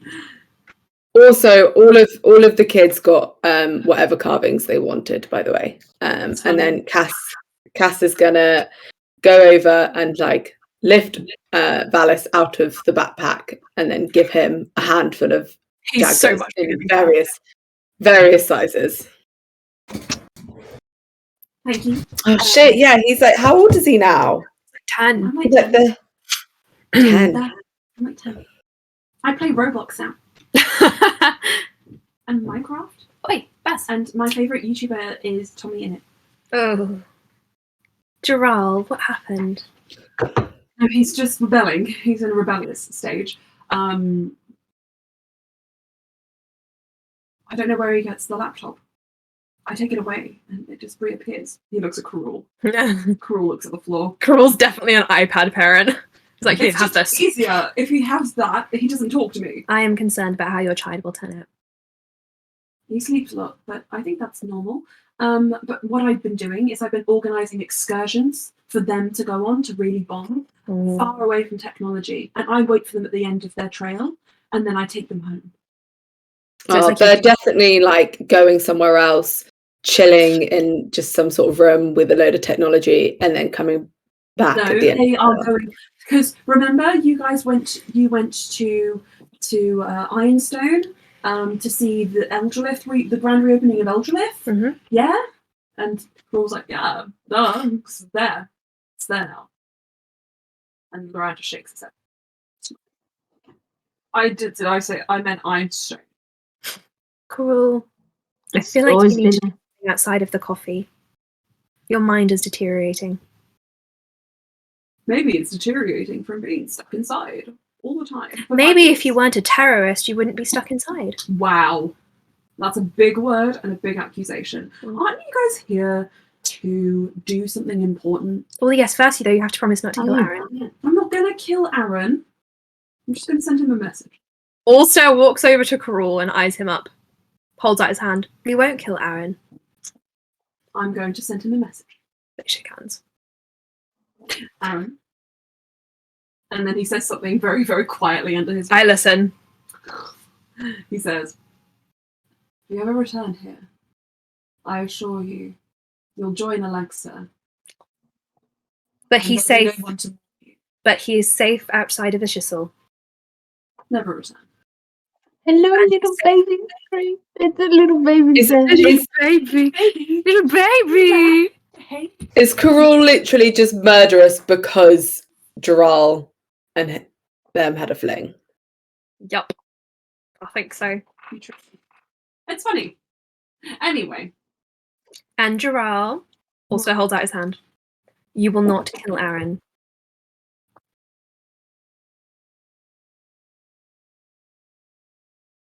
I'll only kill the people you tell me to kill. Okay, good. Wonderful. They shake. Mr. Basilton! You're twitching. Special. Anyway, Corvius, who's standing in the corner this whole time, just goes, boys! Oh shit, we don't have Corvius and Cruel in the same room. It's not cruel. No, but it is your great grand nephew. He plucks Valis up. Here you go. Yes, indeed. That's just a random man. Yes. Louis. you get an instinct similar to that which is before. Oh, hang on. Wait. Sorry. Corvius has been charmed to think that Cruel is someone else. Every time he walks into the room, just another person. That is a random man. He's got there that. are a lot of random men, especially Gerald. I think he might be a whore. Also He's burst got- out laughing. He's got that face blindness, but just for one person. Yes, Yeah. precisely. How does it feel, Gerald? Well, I've got what I deserve. Mr. Battle? Why is he screaming? Because he's a spoilt brat. You can't go outside because there's a dog out there. It's true. It's like, I want to go outside. No. Demand it. So Corvius shakes his head. Hi. Corvius shakes his head, and he says, "Right, look, I brought you here for a reason. I brought you here Then spit is out. task, which we now only have an hour to complete, or so." And that was how the finale stretched out into the new year. No. Did you know the next time skip is going to be to the end of Bluey's life? Yeah. Hey ho. Anyway, Picking him up. so Sorry, Bluey. Anna just dropping that on you. Be prepared for now. It's good to be prepared in advance. Oh. Anyway, No. as Corvius kind of steps into the room, he pulls your attention towards a large mahogany desk, which has a sheet covering the top. And you are reminded... Sorry? Why can't Baz be more like to just sit when he's subjugated and stare at the door. And it reminds you ominously of Sorelleras's mansion when you were first introduced to the concept of Eldrelith in miniature. With a swipe, whoosh, Corvius pulls the sheet off of the table. There is a very delicate dome-like structure. I tap it. No, and you see as you tap it, it's got this kind of like bluish, almost sky-like hue, and as you tap it, a storm cloud just begins to spread over the whole the dome. Looking into it, you see, in very, very miniature, Eldrelith's watch. Can I give them a snowstorm? You can give them a snowstorm. Yeah. Corvius is like, no, I've been trying to gain equilibrium for months. He starts stirring it. Loran just like plucks your hand away. Oh. Later, darling. Okay. Do it on a grand scale. You can't see the effects from it there. It is true, but I want to see all the little people run out and play in the snow.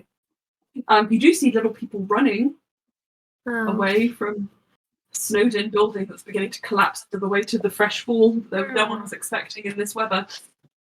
Anyway, Haha. it quickly turns into a flash flood, which floods an alleyway. But anyway, beyond that point, you do see there are people walking around. Very tiny little ant-like people.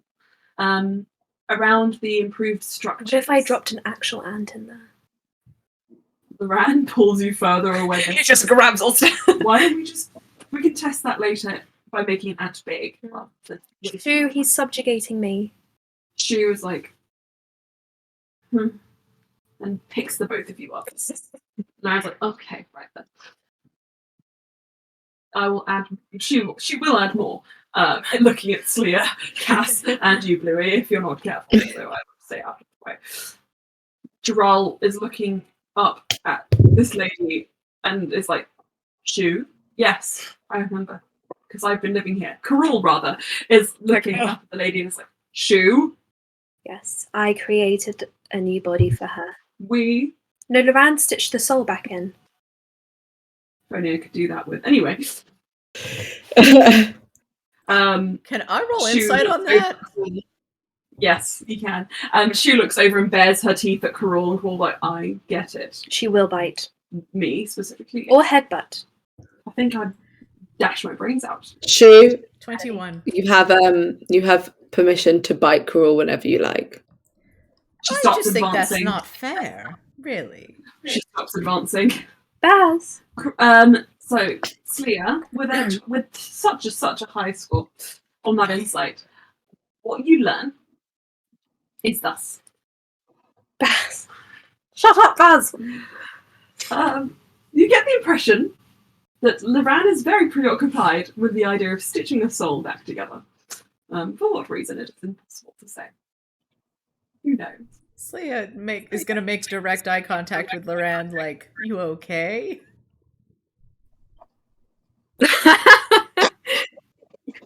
For a moment, you wonder whether Carol has impersonated Loran again. It's just him. And Loran's like, I'm doing pretty fine, thank you. She just kind of nods with that, like, the expression of, we're going to talk later. We might, but that will not be covered in this game. Two friends in a room. They might kiss. Yes, they will. We're absolutely not kissing. No. Just in case. Absolutely not. You're married, as am I. I would not allow you to do this to yourself. Anyway. Cleaning pads. Obvious says. Friends, I don't know if you realise what I'm showing you. Yes, it's Eldrelith. It's small. Yes, but remember before it was completely destroyed? It has an atmosphere. Yes, it has an atmosphere. It has people. Also starts wriggling towards it again. With Loran's help earlier, and, well, the sheer power of the Chronologica and all of the mages of this place, we have been able to restore 50 souls. And 50 souls. You see, I did about 15 by myself with Loran. You understand that these people were beyond death. Yeah, so were the Lachey. Well, that's more like 8.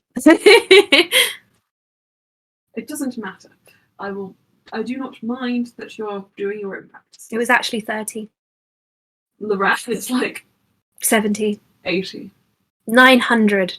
We have a small army of 1,000, ready to march at our command. Yes, the last 100 are all our children. Isn't that right, Cass? Leah?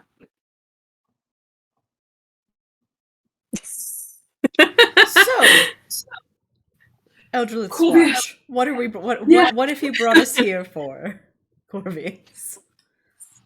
I would entrust this. I've only got a day, and I'm a bit annoyed that I'm here with you guys and not with the kids. So, snappy, please. That's rude. Orsted swivels around and kicks Cass from Shoe's arms.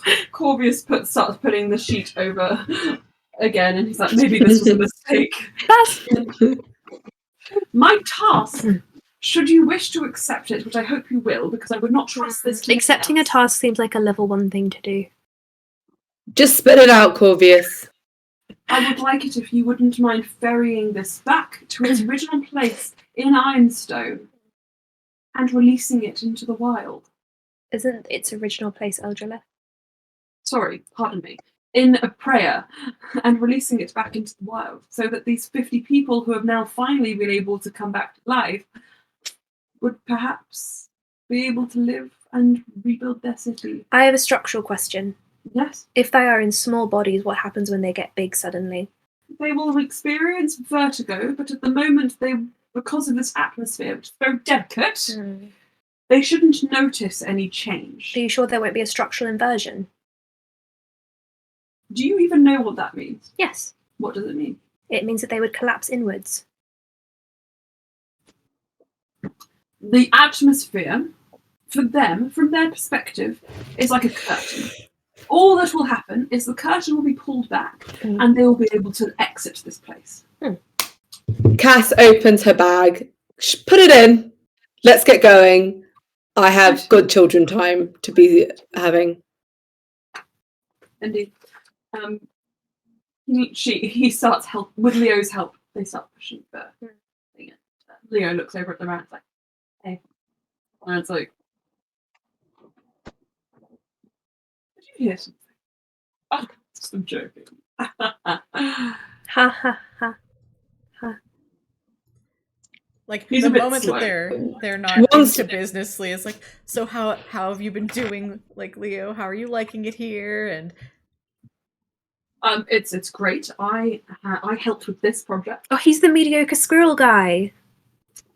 Oh, so mean. There was a time when people were fighting for me to use me as like. You can only turn into a squirrel. I could turn into other don't things mind as well. them. Oh, can you show me? Show me. No, Why? because you're going to be mean. No, I won't. I'll be very impressed if you can turn into something that's not a squirrel. Turns into a T-Rex. In this room. Yeah. Nice! Orsted's very pleased. Corvius cries, "No!" An earthquake happens in Eldrelith's watch. That's pretty good. He turns back into something else. Although most T-Rexes have feathers.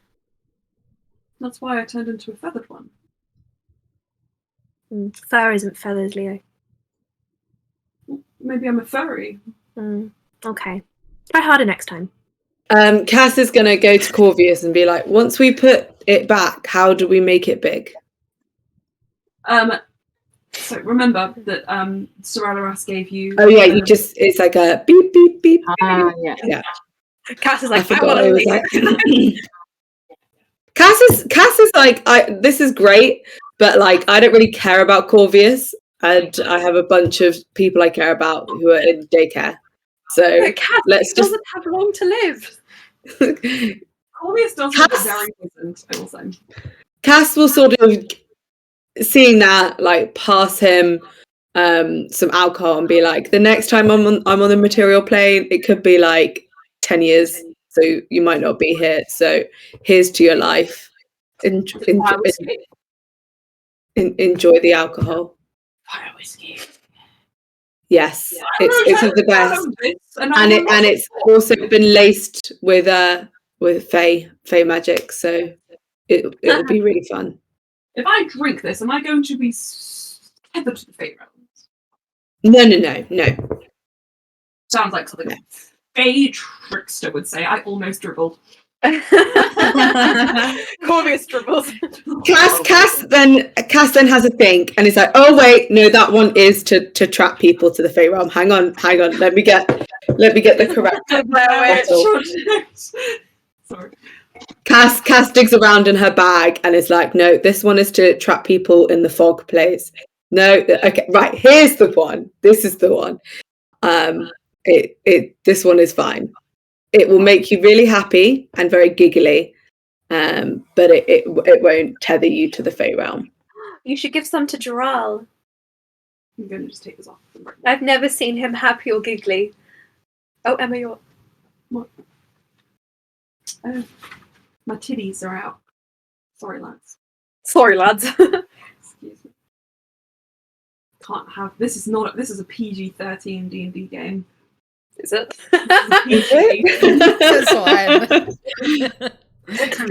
Cass will also pass a bottle of giggle wine to Joral. Drink it. What is it? Giggle wine. Oh. Have a swig. Maybe later. No, it'd be good for you. Whilst we're here. Yes, we should all get to hear you giggle before. I want to hear Emma do a Joral giggle. Come on, Cruel, convince him. Cruel reaches over and pinches his nose. And Joral's like... Cass is going to be like, Joral, you're my family member, and I so rarely get to see you. Can I please see you do a shot and giggle? And I'm going to roll persuasion, because it's probably one of the last times I'm going to roll it. So 500. Do. That's quite a high roll, but it's, hang on, I can't do the maths. 608. It's 34, but it might as well be 150. So do the shot. Shot. Just knocked his head on the bed. Oh, bad. He shots it back. You're now tied to the fey realm. No, you're not.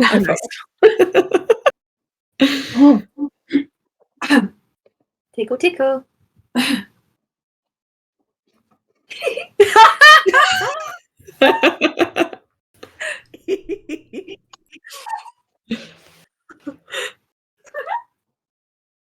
He has the cutest giggle. I've never made this noise before. How is Cruel reacting? Cruel is like... How's Val's reacting? I don't like this. He never does this.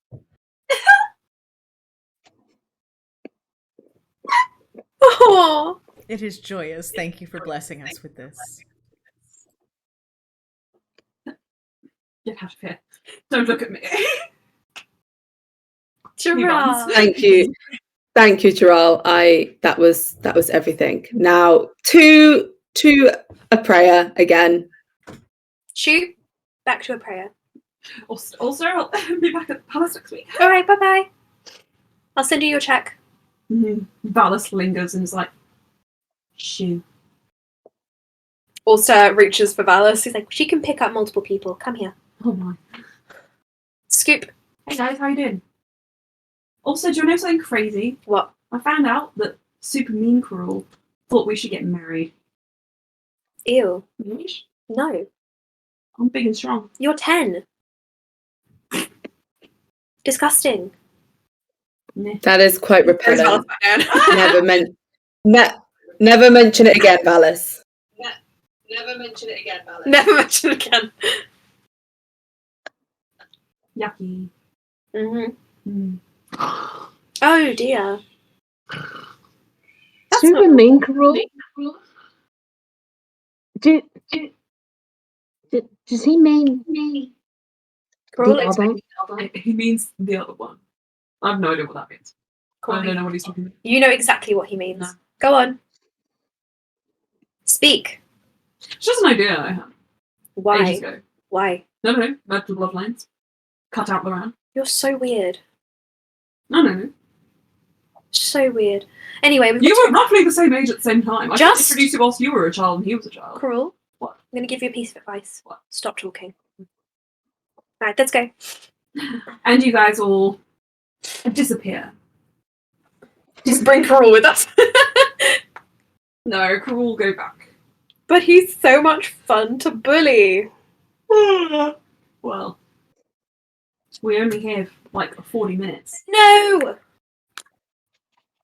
You guys return to... Well, at least bring back. You guys return to Loran's shop.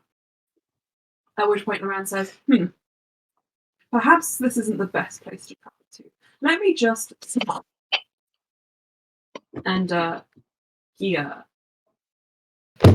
transmutes you all once again. Yes, Basil, do you really want to go outside? No, we can't because the dogs are out. Do you want to take him back to his room? I don't know. Lala's fine. Yeah, Lala's fine. He'll be lonely. But he's so annoying. Loran transmutes you all, and all of you, without fail, get absolutely really, really sick and nauseous. Like car sick. As you were double transplanted. Transported. Teleported. Transported. In the space of about 2 minutes. And you fall forwards right in front of the stone dragon of Eldrelith. Hi, Eldrelith. Hey.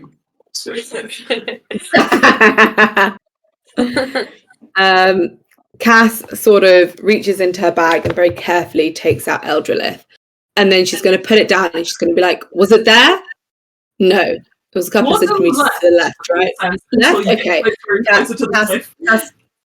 Cass moves it to the left and then it's like, almost moves it back. Like, we've become very cavalier with life and death, haven't we? Presses a couple of buttons and it's big. Valis, do you right, that's done. Yes. To the daycare. To the baby daycare. Wait, guys, did we leave Gerard behind? Because he's going to go feral if I'm not there. Oh, yes. Sleia, message Gerald and tell him that we have borrowed Valis. Too late. A shadow looms over you. Hey, Gerald. Obviously. I'm borrowing Valis. No. Why? I'm his honorary goddad. He can stay for Eldrith and then we come back. And Cruel, you're not allowed to travel. I mean, I'm here now. He was an accident.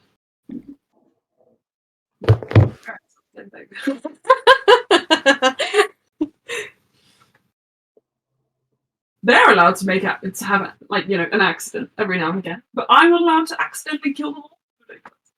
Anyway, this is a bad time to bring that up. Eldrelith.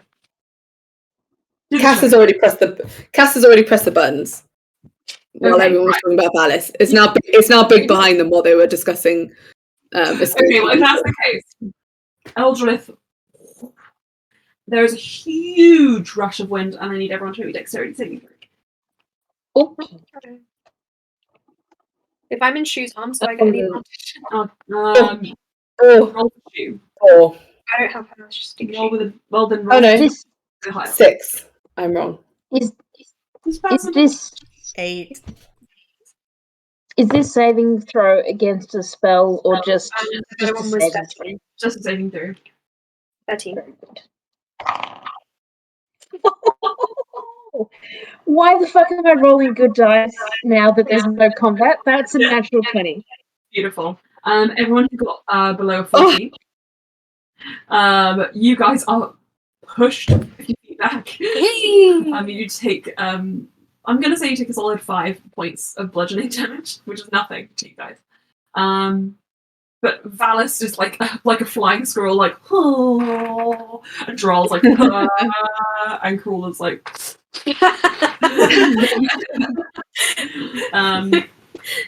but after a brief rush of wind, Elgelith is re-established. The dome begins to trickle and fall down. The walled city is where it once was. It almost looks clinically fresh and clean. Like a new build. We sent it to the dry cleaners. Yeah. But like a new build, but ancient designs. And it's a bit uncanny. Would you like me to kick up a mudstorm? Lauren shakes his head and says, What do you guys think? I feel like we should just let it be. Cass is gonna sort of be like, maybe we give them some plantage. I don't know. Oh, yes. Make it more aesthetic. Cass is now very attached to the idea of like plants everywhere. Orster will do a walk around the perimeter of the city, planting as he goes. Lovely. Yeah, Cass is gonna like shake a hand and then use plant growth, and there's just gonna be like some of the buildings now have like ivy growing over them so that it looks less weirdly clean and looks a little bit cooler. Yeah, I will give them some orchards. Lovely.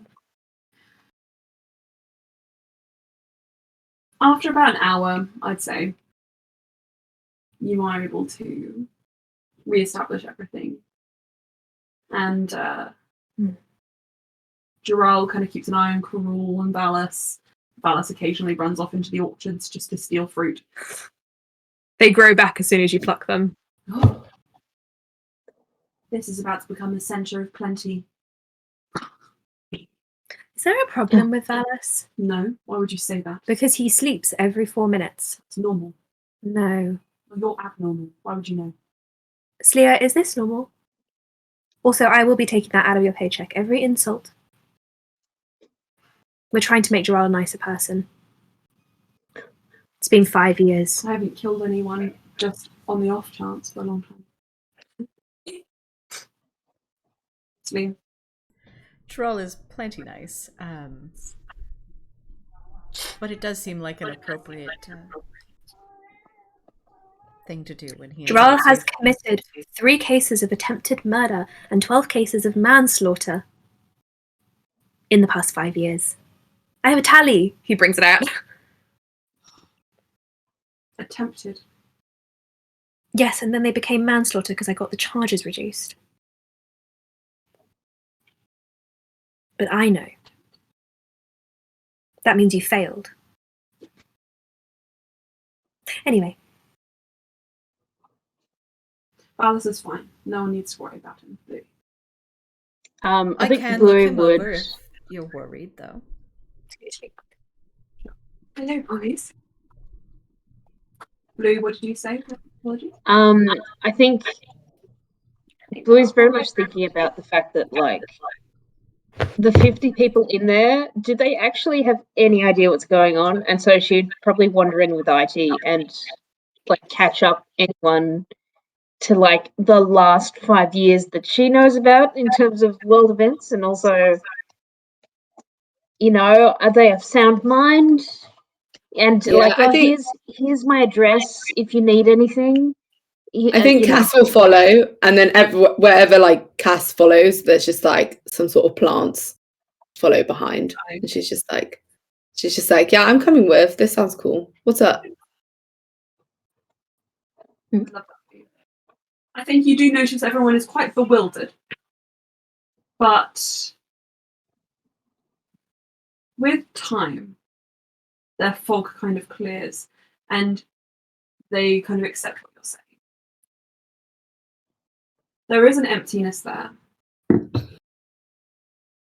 but there is not much you can do. And clearly, you've seen this before with the people who return from Melas with your own siblings, that with that trauma of disappearing from the world and being brought back, it takes a lot of time to settle and become comfortable with being alive again, really, and reclaiming who you once were.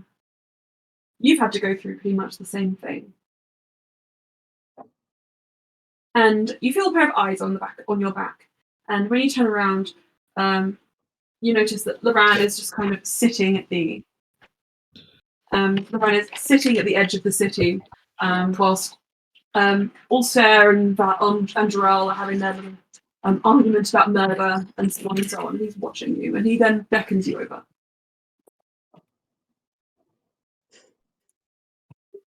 Bluey sparks. The round game on hang. So we meet again. We meet again. After all this time. The cards, like, it's time to duel. It's time to duel. I know that you have a bizarre relationship with magic. So does my brother. I'm not going to question it. But there is something I wanted to give you. It's something I've found in my time in the Feywild, which I think might interest you.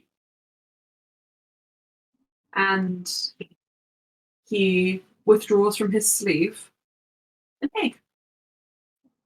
A iridescent pink and purple scaled egg.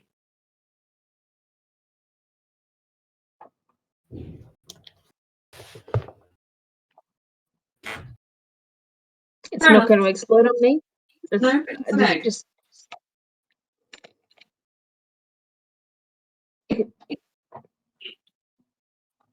Is it like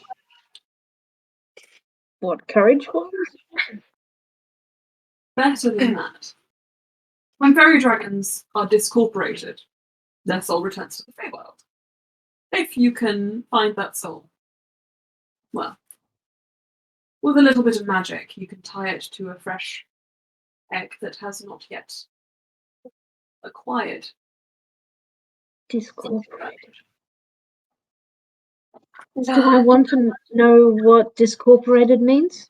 Probably. I would say not. But in time, this will once again become courage. Courage you won't have as memories, but you can have your friendship.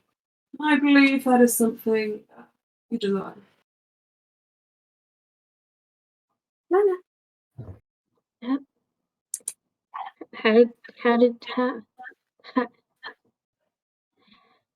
How?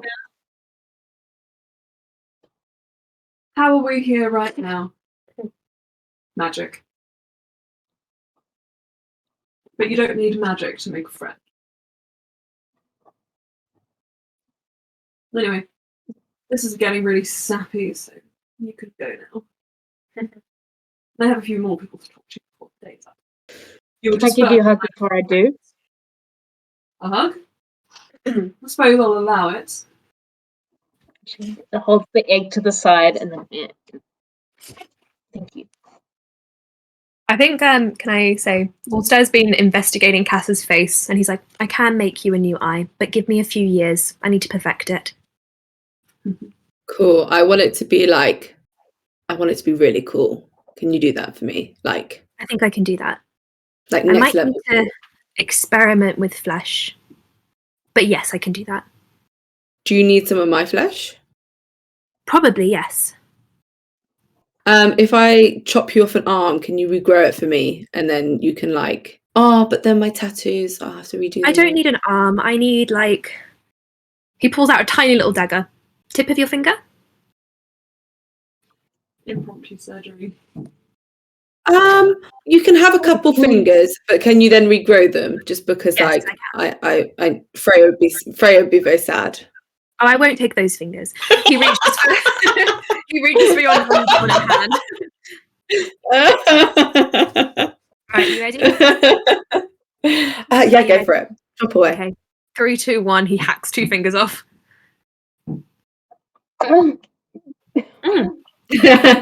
Cass is like, oh, cool.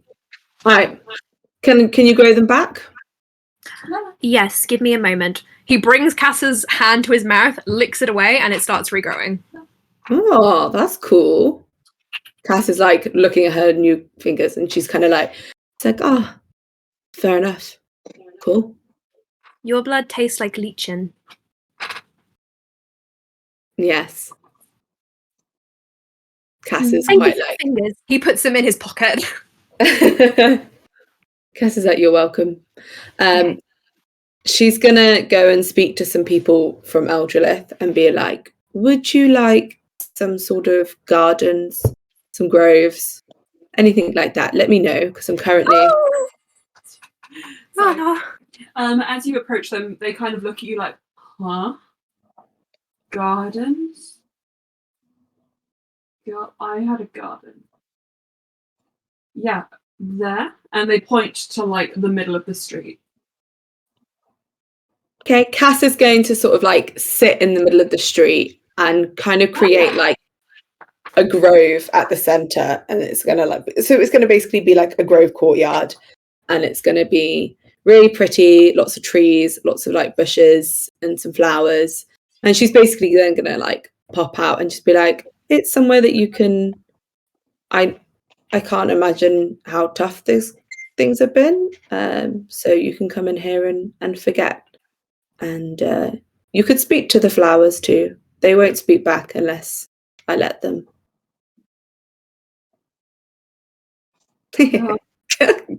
Cass is sort of then it's like, forget about that. Are you lot all gods? Yes. No. Also called the distance. Definitely not. Definitely not. Yeah. What are your names? Satan. I'm gonna In make a certain so-called society, I'm a demigod. Also, Satan. right. Santa. Santa Satan. Emma's brother told me last night that Santa came from a mushroom. It was quite funny. Don't even think about it. But also that Jesus was a mushroom. Anyway. Anywho, you go about that task, and Sleia, guess what? You are by yourself. I thought she was going to investigate Valis's sleeping and help. What I was going to say was, you're by yourself with free time. Is there anything you wish to do? Investigate Valis' sleeping. Make a medicine check. Lala.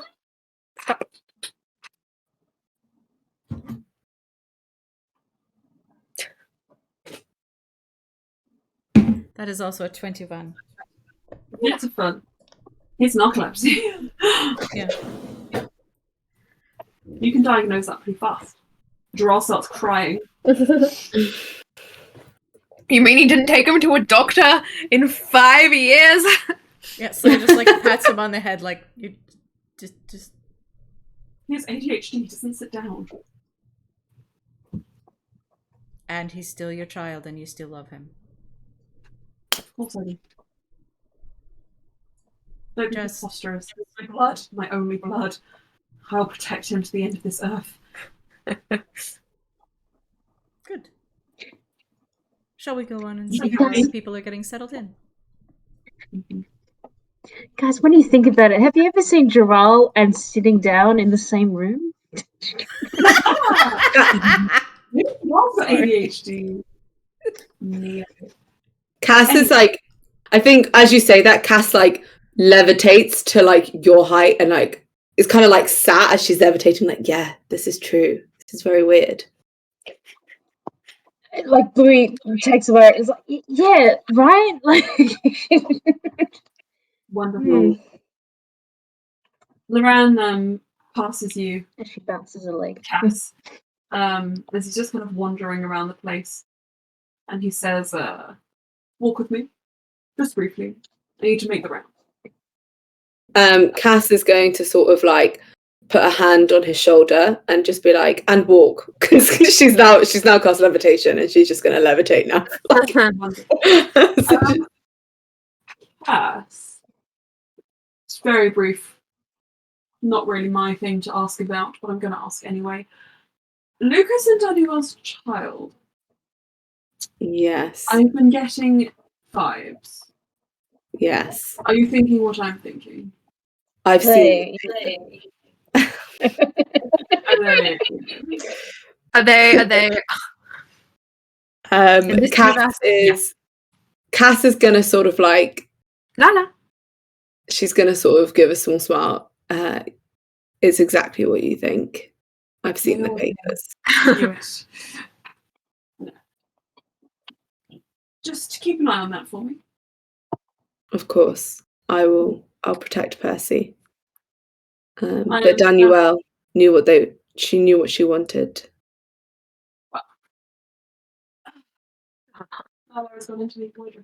I've seen your papers too, Loran.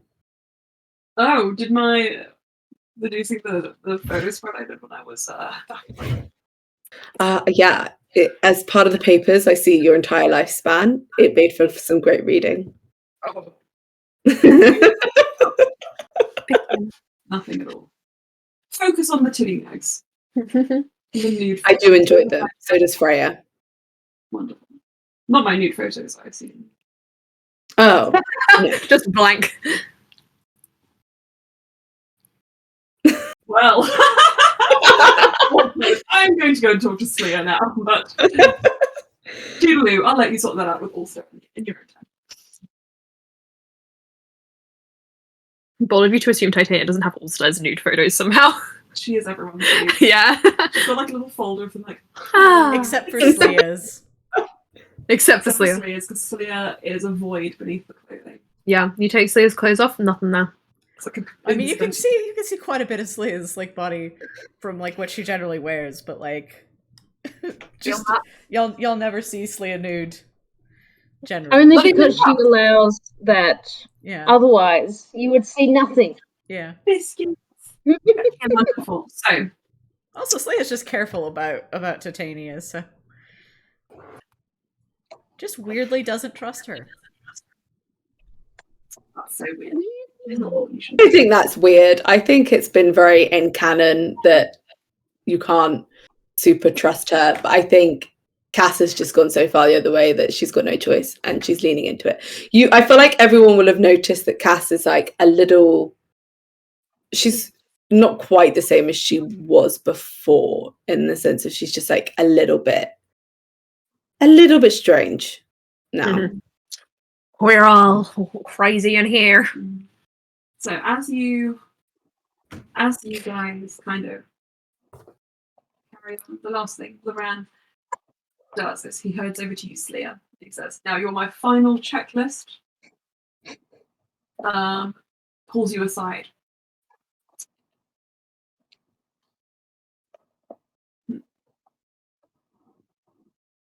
Remember earlier, I saw you looking at me funny. And now we must fight to the death. Now we must fight. Whose soul are you thinking about stitching?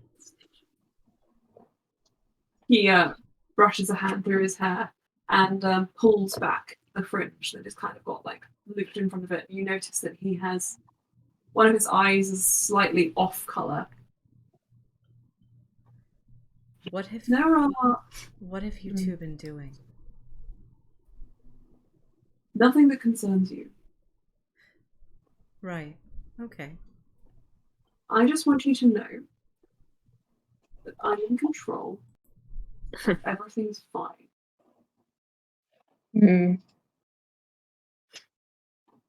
How long have you been in control and everything has been fine?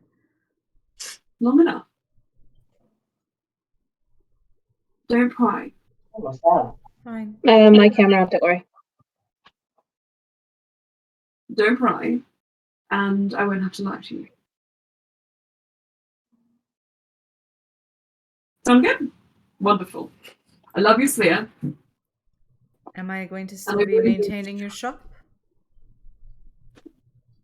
Indefinitely? I have moved on to wider ventures. All right. Anyway, but it's still mine. Naturally. Your name is on the door. Wonderful.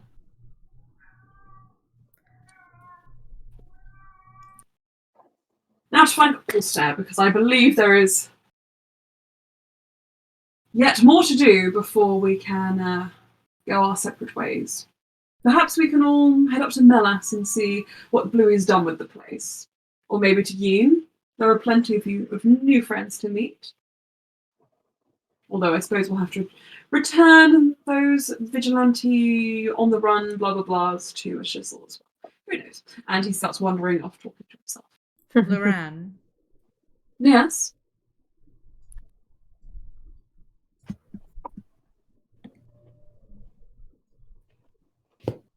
Never mind. You said No, don't Slayer. pry, and I won't pry. But know that I care for you. And are you? We have to protect all the babies. Tata. I'll be just around the corner. I don't know why I'm saying goodbye. You notice that he started sort of talking to himself a little bit more. But he walks away. Nonetheless. Ulster, what are you doing? Ulster has been wandering the vast orchards that he's been making. Mm-hmm. And as he goes, sorry, Cass, he reaches into his pocket and takes out one of Cass's fingers and just starts pushing it into his mouth and chewing as he goes. And he's just tapping the trees, and all of the fruit on them, if you look closely, is the exact same copy. And he just keeps walking.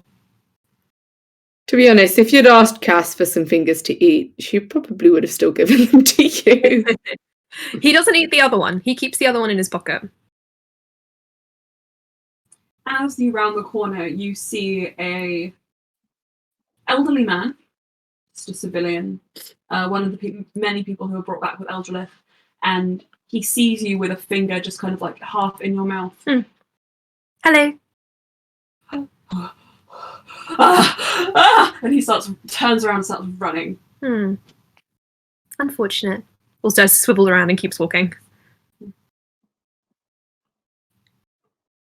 Behind you, very quickly, appears Loran, the man himself. Loran. Ulster's mouth is just covered in blood. Right. How is everything? We'll be better soon. And he pulls out his hip flask and says, probably about time for medication. Oh, I was feeling a bit thirsty. He has a swig.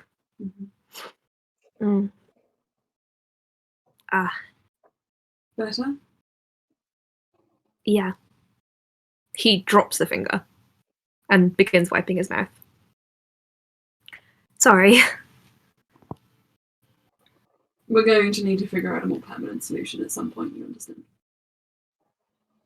I understand, but for now, let's just enjoy this time. You just ate Cass's finger. It's just a finger. She offered me an arm. He saw you. I mean, people have seen me do worse. Haven't they?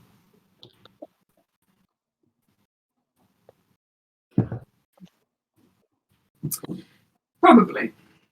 I'm sorry. It's fine. I will ask Slia for more. I'm sure she will provide. Thanks. Ask Loran. Slia for what? Loran. Mm-hmm. They're not. They still work really well, but I don't know how I feel about it. What it's doing to you. He kind of touches his eye. What's doing to me. I don't know the particulars, but you know I go off and I tell Slia your symptoms and she brings me this and then I give it to you. That's all it is. Anything else, I promise you it's nothing. Maybe effects are normal. Maybe I'm just building up more of a tolerance. Well, we'll find something stronger. Okay. I love you. Could you clean my mouth, please? And my teeth. Yes. Like I said previously, don't ask Celia about it. I won't. I don't want to upset her.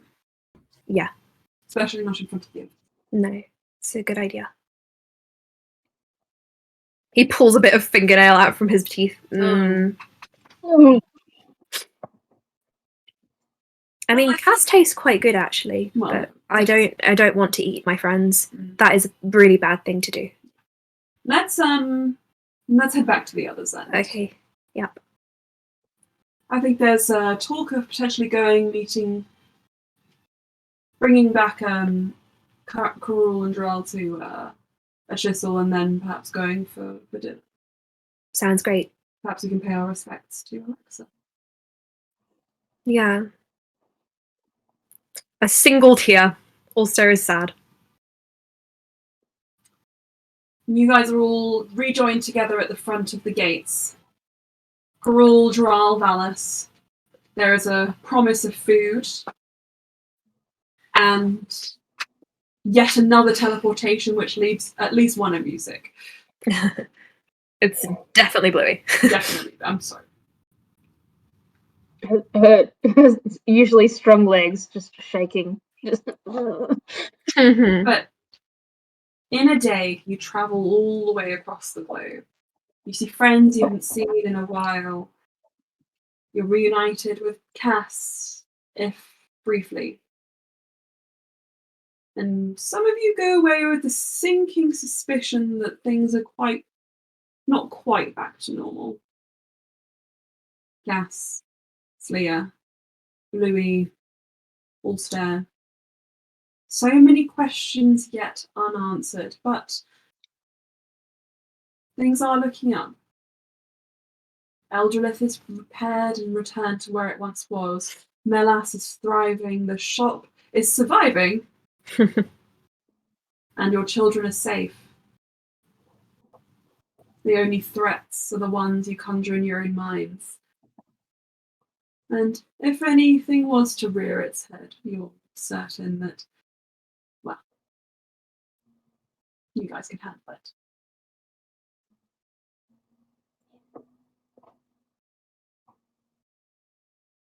Karul, Drell, Valis head back to their home. You lay a flower or two for Alexa. And you pick up your children. And Cass, before you head back to the Feywild,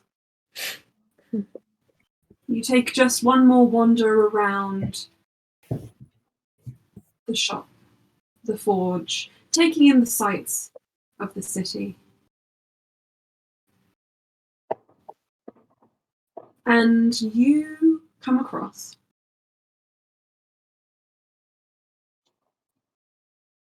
in one of the desk drawers of Onric's shop in the forge, where the old man keeps his letters and whatnot.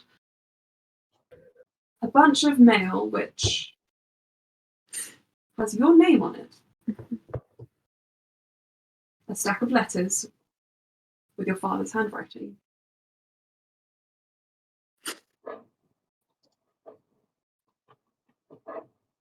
One for every day you've been away. Yeah.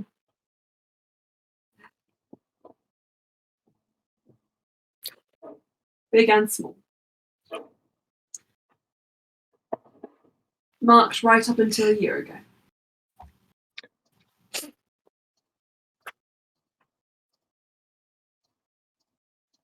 Do you want to open one of them? I'm just conscious that I'm going to have to go in like 5 minutes. So what I might do is at the start of next game is open them. But I would also think that if she's still got a little bit of time, I think she might try and teleport to where her father would be. But we can do that if possible. But we can do that scene at the beginning of the Well, then I'll leave it here for us for now. And what I'll say to you all is this: questions left unanswered can plague you for a lifetime. But most of you have multiple. But not one of us. Not one. Our next time skip, as Dragonborns have the same lifespan as most humans,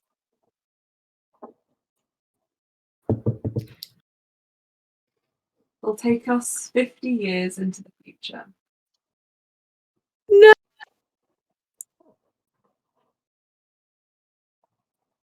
And that will be the last session of this campaign. And I mean the last one. There'll be one-shots in the future. I'm already thinking of a kiddos one-shot where you guys will play the kids in some iteration. And don't forget season 1. Season 1, which will be at some point next year, when we have some free time. But Anna, you and I will have a lot to do. And for the rest of you guys, I want to know as much as possible about what's happened in your lives. I want a whole essay. Yeah. All I right. have to get rid of my hair appointment. I'm going to have to shoot as well. But yeah. great game. Thank you so much. Thank you.